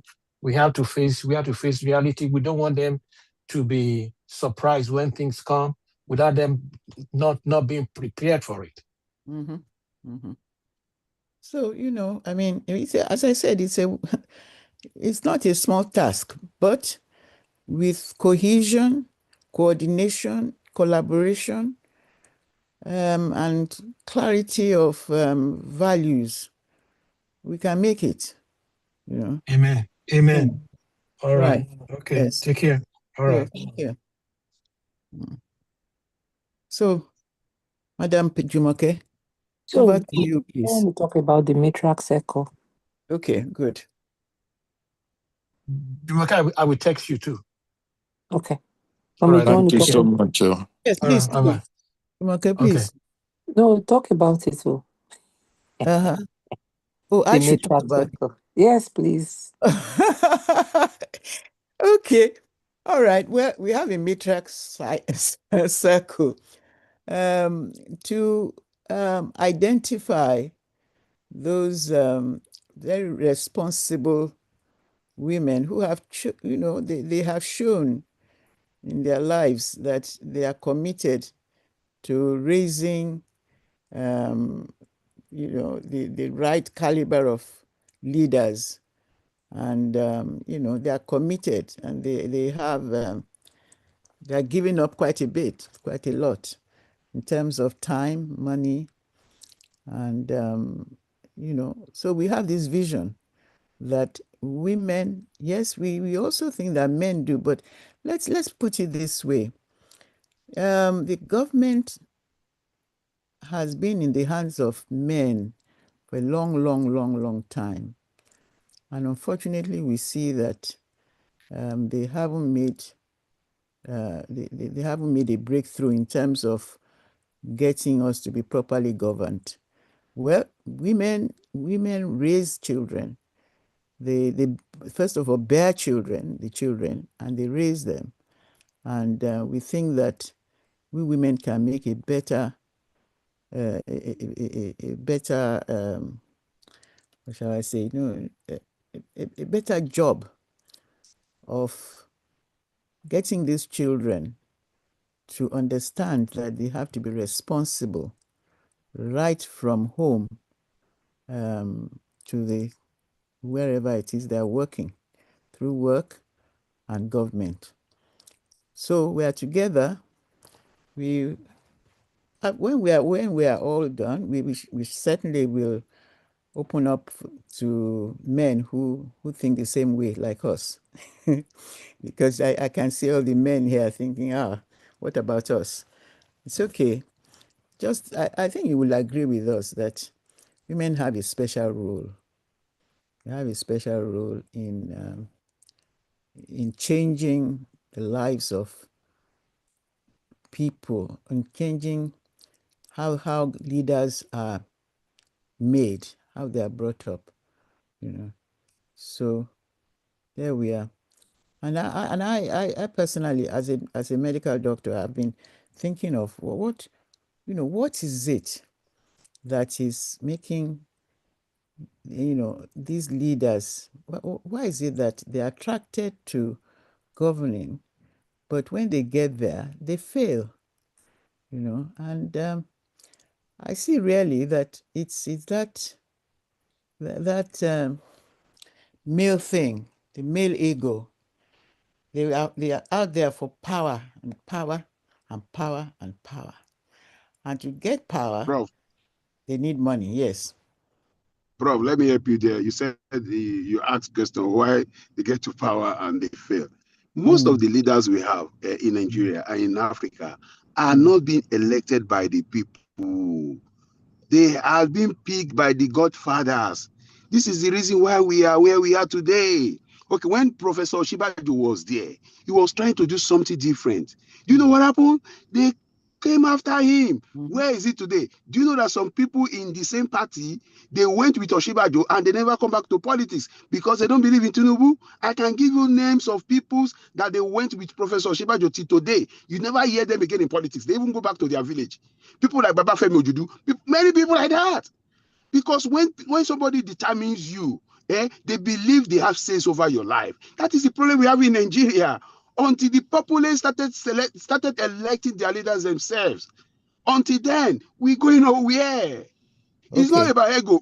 Thank you very much. Okay, I want to bring this down to grassroots, to the homes, But can I just say something? Yes, the hand that rules the hand that rocks the cradle rules the world. Even in the homes, the men, many men have abandoned their duty. So let's face it. There is, yes, go ahead. But you know what? Yeah. I tell people this. I said that my dad is from Abeokuta, my mom is from Owo, but they met in Lagos. So when people ask me where I'm from, Damola. I always claim Lagos. And I tell them why. I say that they say, oh, because of your last name, you need to claim Abeokuta. I say, how about my mom?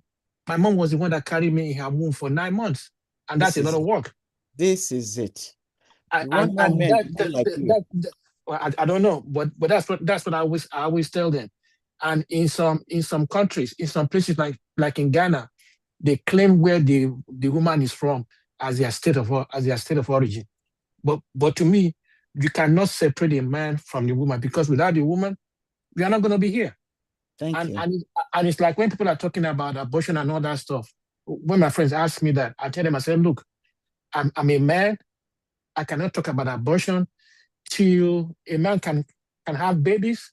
Then they can talk about it, because Thank you. women just don't do that. It might be bad pregnancy. It might be a lot of stuff. But I'm not equipped to talk about that. So that's just my crazy thinking. Thank you so much, Mr. Adibola. I almost call you professor. No, no.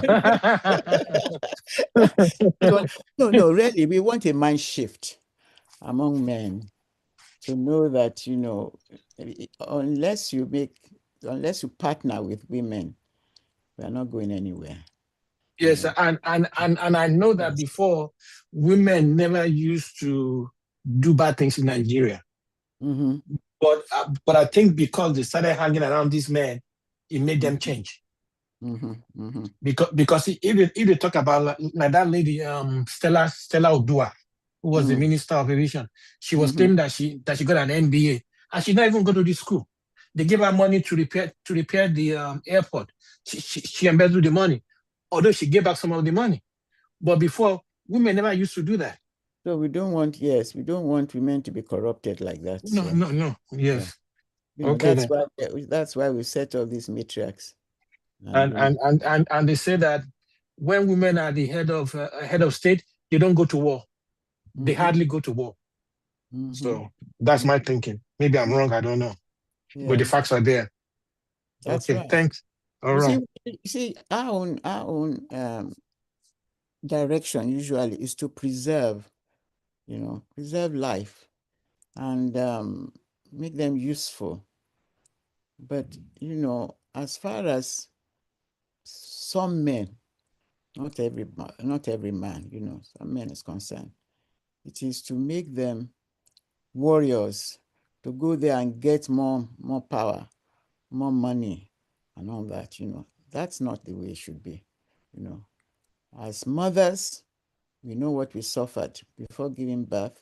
We know what we suffered before bringing them up to the age of when they became adults, to be able to look after themselves, which is not less than 18, So we know that, and we need to make sure that we are not getting people into the community, adults, children who become adults into the community that continue to wreck the community, wreck the values of the community.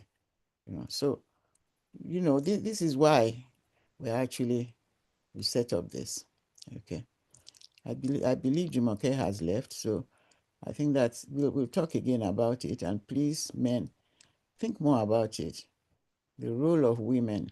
They've been excluded from leadership, political leadership, and and it's to the detriment of the country's development. It's to the detriment.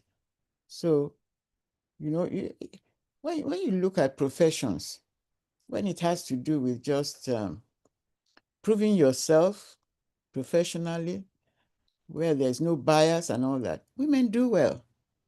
But put them in, let them start struggling to become political leaders. They can't make it because that area has been cordoned off for men. So there we are. Thank you very much. Gentlemen, we are proud of you for participating in this, I would say, something that is going to really transform Nigeria.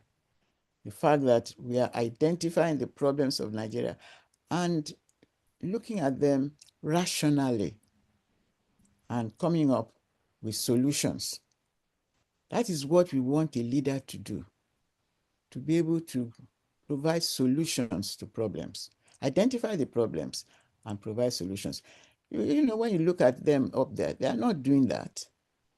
They're not, which problems have they identified? Which solutions have they given us? You know, so there we are. Thank you very much for your participation in this. And we are learning. We are learning from each other.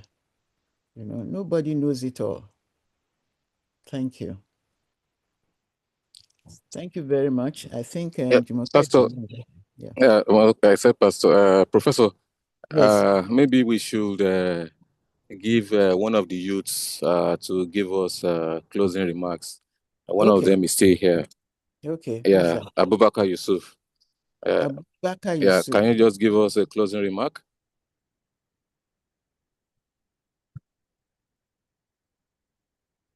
Abubakar Yusuf, can you unmute? Even if it's so for you to say you concur. Segil too is still here. Segil. Yeah, Mohammed Segil. Mohammed Segil. Yeah, Amdalat Adebayo. Okay. Yeah. Right. I think Miriam is still here too. Tambua. Yes, can one of you just say something so that they've just been quiet. Michael Lawal, are you a youth? Yeah. Good Yes? evening. Good evening, ma'am. Okay, Yes, good. I am. Thank you. Thank you. Yeah, I'm calling you guys out. Yes, please do. Yes. Who wants to go first? Okay, I would love to go first. Good evening, everyone, from wherever time zone we are, joining this call from. First off, I want to say that I've had a tremendous time on the call. It has been absolutely stimulating. I also wanted to say that one of our matriarchs, Auntie Yemisi, she's not here. We miss her already. We would love to have her in the next call. Yes. You can be sure that she's working somewhere. Yeah. She's talking somewhere, I'm sure. Yeah. Yeah. And I really resonate with many of the things that we've shared here, especially when Auntie Jumoke made mention of the fact that nobody's coming to save us all. We are the ones that will save ourselves from these situations that we find ourselves. And I strongly believe that we are currently on the right path in itself, that we are stimulating our minds in terms of political education, civic education, but we are not stopping there. We're talking about things that border through technology, entrepreneurship, which are, integral aspects of what drives growth in society.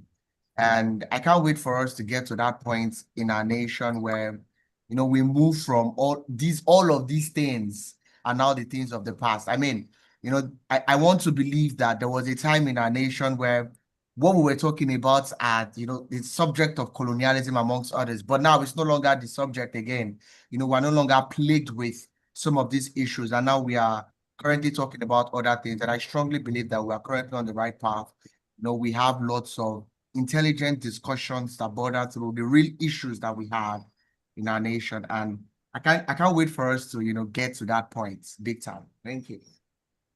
Thank you very much, Michael. Thank you. Again, we cannot wait for us to see that all the youth they have bought into our ideas. Thank you. Right. Okay. Henry, I think that's okay that,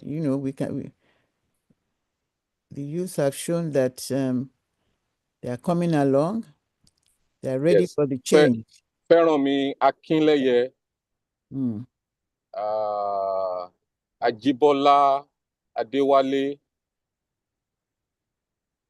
You guys are very quiet today. Feromi. Yes. Feromi Akinleye. Yeah, he's a state director in Oyo State. Yes, you should come out because that's your name. Feromi is a very good name. I want us to Feron. Speak up. Right.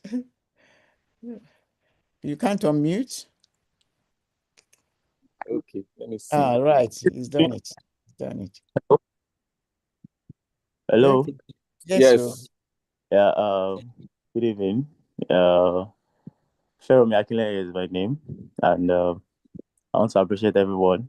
I joined late actually, but with what I was able to meet, I would say it's actually a very great one. It's a wonderful section. Even though I joined late, I've been able to get one or two things, and I feel like we actually on the right path. I just want to appreciate the patriarch and our matriarch, the good work they are doing, the consistency, uh, trying to pass the baton to the next generation. It's not an easy task, and I want to pray for them that the Lord will keep strengthening them, the Lord will keep guiding them, fill them with wisdom, knowledge, to be able to do to the sweet, let me say, see it to the end, to be able to see it to the end, to make sure that we have a well-structured society that we all want to see, to be able to see that, okay, there's accountability, there's growth, and then there's transparency, and then every citizen in Nigeria can actually enjoy the good dividends of democracy. So thank you once again, sir. Thank you once again, sir, for the privilege to serve. Thank you so much, Feromi. That was good. It was a good summary of what we're trying to do. So I think on that note, we should call it a day so that you can attend to other matters. Thank you so much, everybody, to have stayed to this time. And Henry, keep talking. Well All right, done. man. Thank you. Yeah, thank you, everyone. Right. Good. Thank you. Yeah. See you same time next week. Yes. See you Okay. soon. Thank you, Mr. Kentiri. Henry, what is the code on your number? On my note, which no? I think you put it's your number Canada 4. plus one. Canada. Oh, okay. Yeah, okay. I'm in Canada. Plus one. Okay. I'll try and reach out to you. Yeah, thank you. Okay. Yeah, thank you. Bye, everyone. 53rd state of United States, not so? Yes. Let's just laugh at it. Slow down. Right. I pray we get there in our own lifetime. Okay. Amen. Amen. Bye, everyone. Bye-bye. Leave.